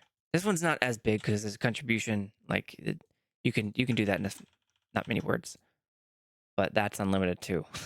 Okay. All right. And 18. So if I were you all, until they fix that, I would just put the team members in the question number 17, SIP lead background, because you can explain your whole team there with a greater word count. So we're on question 19, which was team members, background, and contribution. So we answered that, found out that we had here, you know what? Let's put it right in here. Word count max is 120, which is short. You know what? Recommend increasing it to explain the team to answer the question. Let's just do that. Okay. So next, you know what we should do? We should do that for all of them. So it was question 14, right? Let's go back up here to 14. And we can add that here.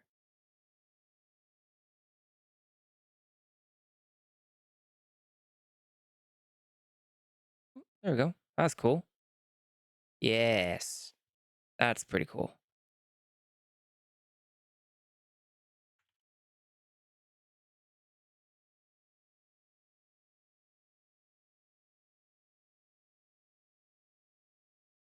And then here you can put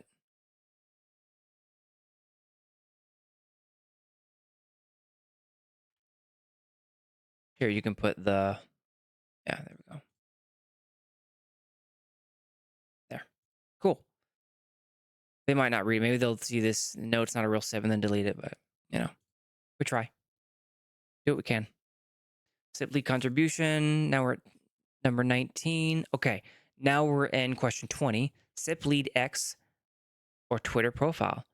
So you HTTPS x.com and then put your Twitter profile. Mine's Mr. Lanzer. And then discourse username. Okay. Mine's just Lanzer, right? Pretty sure.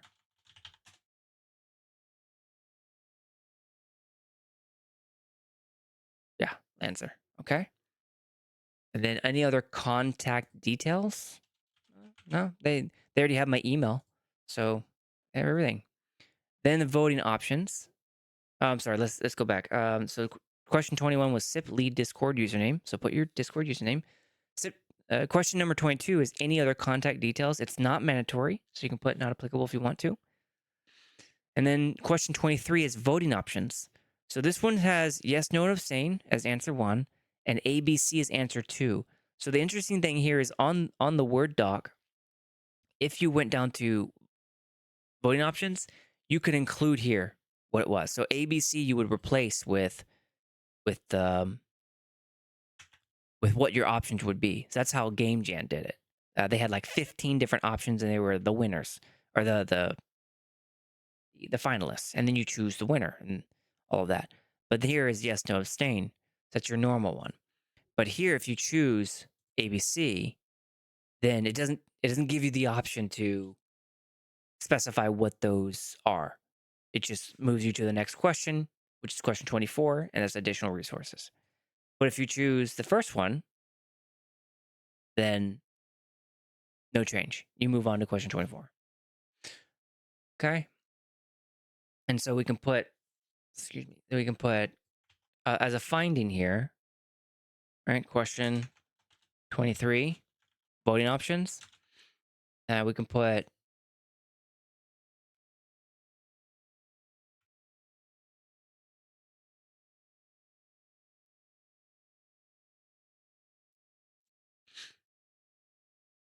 put what?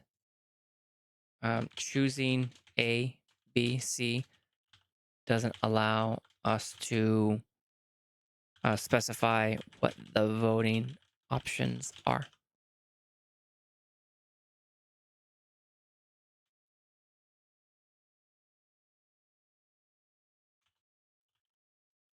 Recommend another question, a follow-up, asking for voting options. Okay, so there's that. And now we move on to question 24, additional resources. As the placeholder fill in here, it says HTTPS. So I guess they want a link here. Doesn't really say what this is for. There's no subtext. So we'll just,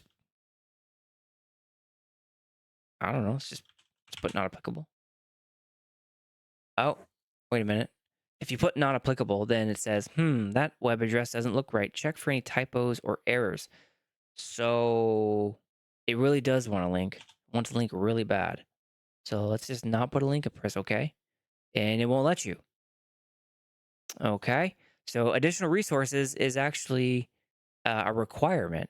It doesn't say, but the web form won't let you, the type form won't let you proceed unless you put. So here's what we can do. Just copy and paste my Twitter profile. Right? Don't really know what this is for. Additional resources. And let's make a finding out of that. So that's question 24. And it was additional resources.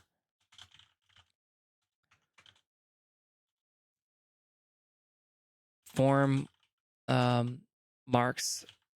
form makes this mandatory to enter a URL. I guess, and cannot proceed without entering a link.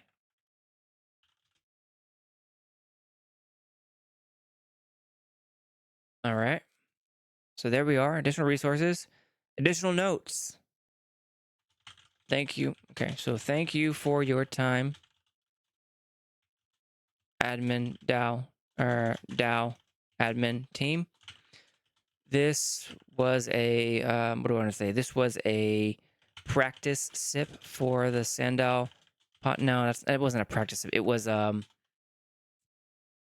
this was used to showcase the new type form, the new form on SANDDAO podcast 35.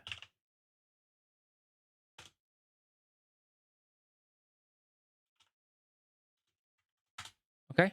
And, you know, I'm not going to hit submit, but if you hit submit, then it will show you this. Thank you for your submission. The DAO team will review your SIP and get back to you. Okay. So there you go. That right there, that's the new SIP form. That took a little bit of time to get through. It does take a little bit more time than previously. So let's go through. So those were our findings, right? That here's the risk management framework, and we could put a risk cube there probably. Oh, to do that some of the time. And so yeah, we went from 17 questions to 25, and a type form that doesn't allow for graphics or tables or anything like that, which would really help. So kind of limits now but maybe it's just the first iteration, and the DAO admin team can work on it in the future. All right, now here is I basically copy and pasted all the questions and put them here in the slide. We just went over this questions 1, 2, 3, 4, 5. Question 5 had 3, 6, 8. 8 sub questions. And they had proposal details. And proposal details had questions 6 through 11. 11 had 2 sub questions. And then you go to the second page, implementation had 5 milestones, 3 of which were mandatory. So let's mark that. And it was 1, 2, 3, 4, 5. So 5 sub questions per milestone. But 4 was not mandatory.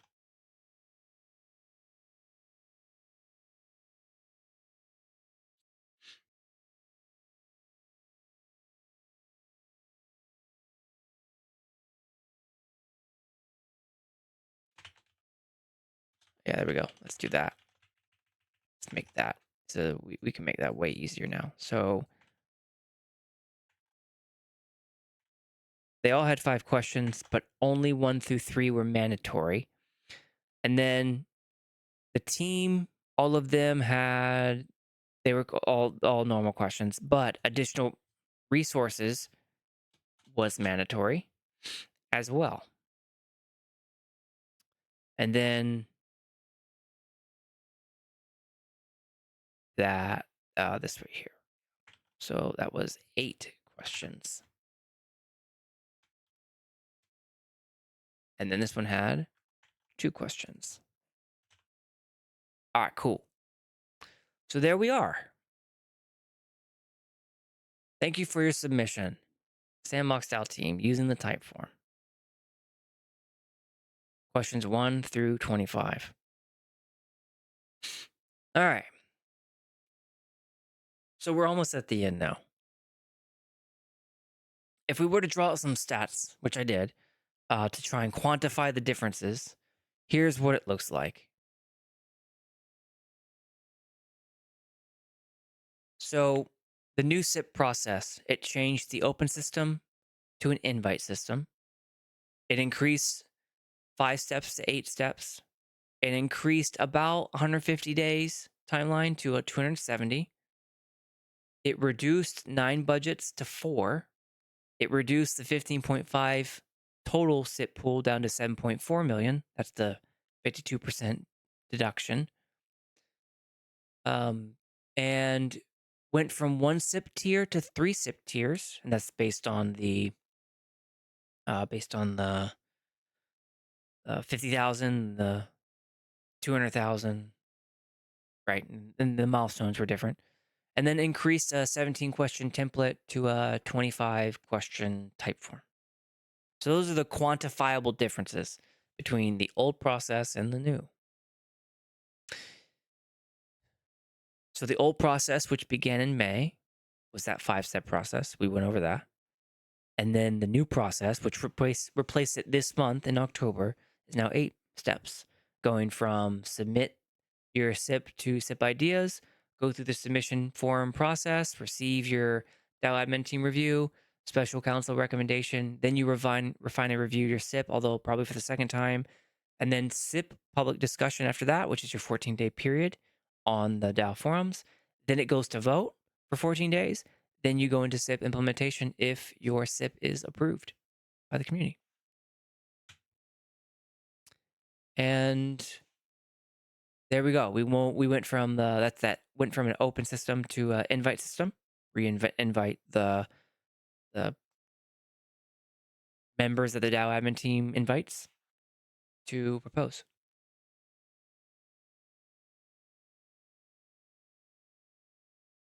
And there's the quantifiable stuff again. And now we roll into, I didn't see any community questions that I hadn't already answered.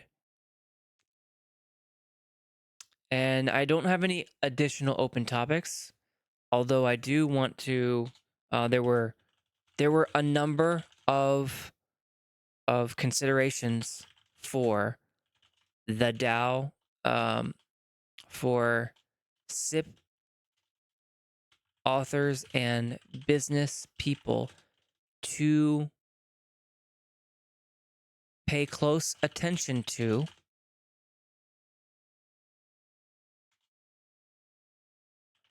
for them to be successful in the new SIP process.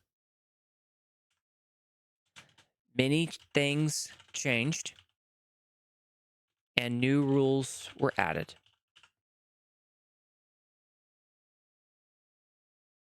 And let's do this. New rules. The limit on exposure. So what's a better word for that? Not liability. Financial limitation on volatility, right? And now gathering feedback is much more important because you now have to get invited to be invited. I guess maybe not even gathering feedback, but popularity. I don't really know what the standard is, but whatever the standard is to be invited now is the thing at which people have to pay attention to. So that's a change from the old process. So there you go.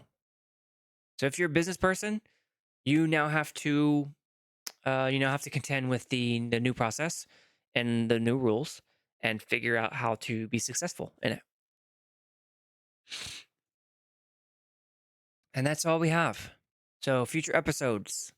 I just completed the SIP process. So that's episode 35. Episode 36 is pretty much already done because of how much work was put into episode 34 for the birth of the Sandbox DAO. So episode 36, which is the next one, might be done by this week, but maybe next week. We're going to do it on the DAO Constitution, Articles of Incorporation, and Memorandum of Incorporation. corporation. I think it's association, articles of association. Yeah. And memo of association as well. So those are the required articles, the required documents by the Grand Cayman Islands to have a business there. So we're going to read through them and go through all of the comments that I had. This was like SIP 5 that I started it, but I didn't do it at SIP 5. I just started it.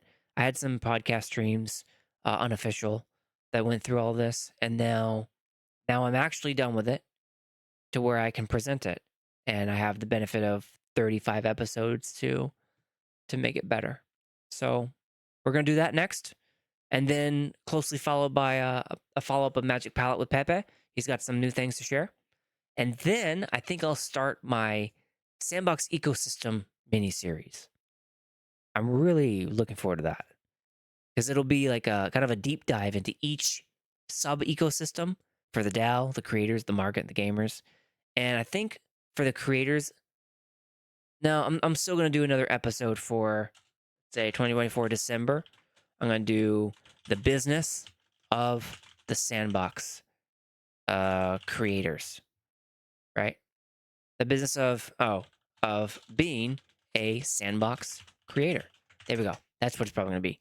And it's going to be kind of like an analytical accounting level view for why studios struggled so much. And I'm going to be speaking from pretty much personal experience because of we had a good business plan going in. It got met with reality. We didn't succeed in the ways that we really wanted to. And as you saw with the departure of Touche and Tempest and others, we are that's kind of a shared experience. So there's some things that I'll recommend, some findings out of that made it difficult to survive. But I'm still here. I'm just doing it on my own time, and I'm not getting paid at all. I'm not being compensated at all. So I'm here because I love it and I'm invested. And specifically for the DAO, it's the combination of gaming, community, leadership, and business. And I love those things.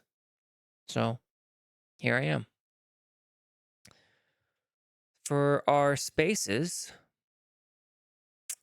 if you are looking to connect to the Sandbox and the Sand Fam, where we gather, we're in the Discord. Sub channel is DAO discussion, so you can look at that. Then there's the Sandbox DAO forums. Then there is X and Twitter, and there's quite a number of spaces going on, which we'll get in the next slide. But hashtag SandFam, hashtag the Sandbox DAO, hashtag the Sandbox game. Follow the Sandbox DAO Twitter X page, and then YouTube. Right now, it's really just myself and the Sandbox DAO YouTube channel, which just started like a couple weeks ago. There are a bunch of other YouTube channels, but they're not. They're like quest walkthroughs. So there's a lot of that going on because of the Alpha Season 4. And if you watch my 24-hour stream, you'll see me feature those people who have their quest tutorials. So there's a lot of them. Check them out. Sandbox spaces. There's at least 5. Actually, there's 4. I'm sorry, that last one is a YouTube. Oops, I need to put that in YouTube. Yeah. So the first one is Mochaverse Hall on Mondays, also called UGH, United Grand Halls. And then Bulls on the Block on Saturdays. They are mostly they have a plot of land on the Sandbox. So they are both ApeCoin DAO as a delegation, and they are Sandbox DAO. Then you have Monday through Friday, which is Coffee with Captain. They sometimes cover Sandbox, but mostly they're ApeCoin DAO. Then you have Whale members. So they just launched their Whale DAO. They are one of the largest landowners in all of Sandbox. So Whale members, they do natively digital on Tuesdays.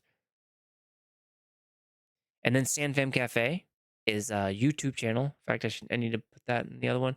But YouTube, they do it monthly. Although he hasn't done it in the last couple months, and that's Pickaxe Master Bruno, and I did that. That was episode 17. So check him out. He's awesome. I really like Pickaxe Master. He's also a well-known studio. Here he is. Give him a like and follow. And go to the Sandbox DAO YouTube page. Yeah, there's only one. Bobby's intro video 2 weeks ago, but he's going to be starting up office hours and all sorts of stuff. And subscribe. I'm not logged in right now, otherwise that would show subscribed. But yeah, subscribe. Now let's find someone to raid. Who is online? Is there anyone online? I think it's just me. Okay, so let's raid someone while we get ready to outro. So who is online that we can raid? Archie, Carto. Oh, Carto is a good one. So we're gonna raid Carto. I don't think I've ever raided Carto. This might be my first one. Really cool guy. Used to be PlanetSide 2 dev. Love him. So we're gonna raid Carto. This was SANDDAO Podcast 35. We went over the new SIP process. We went over the context, so all the announcements. Then we went over the guidelines, which was the guidelines page. Then we went over the type form submission form, and it's details there. And it changed a lot. It changed the process. So take a look. This was a 4-hour long podcast. That's how long it takes to get through this, by the way. So use the chapters to help get you through all this. And yeah. Thank you all for your time. Go Sam Van.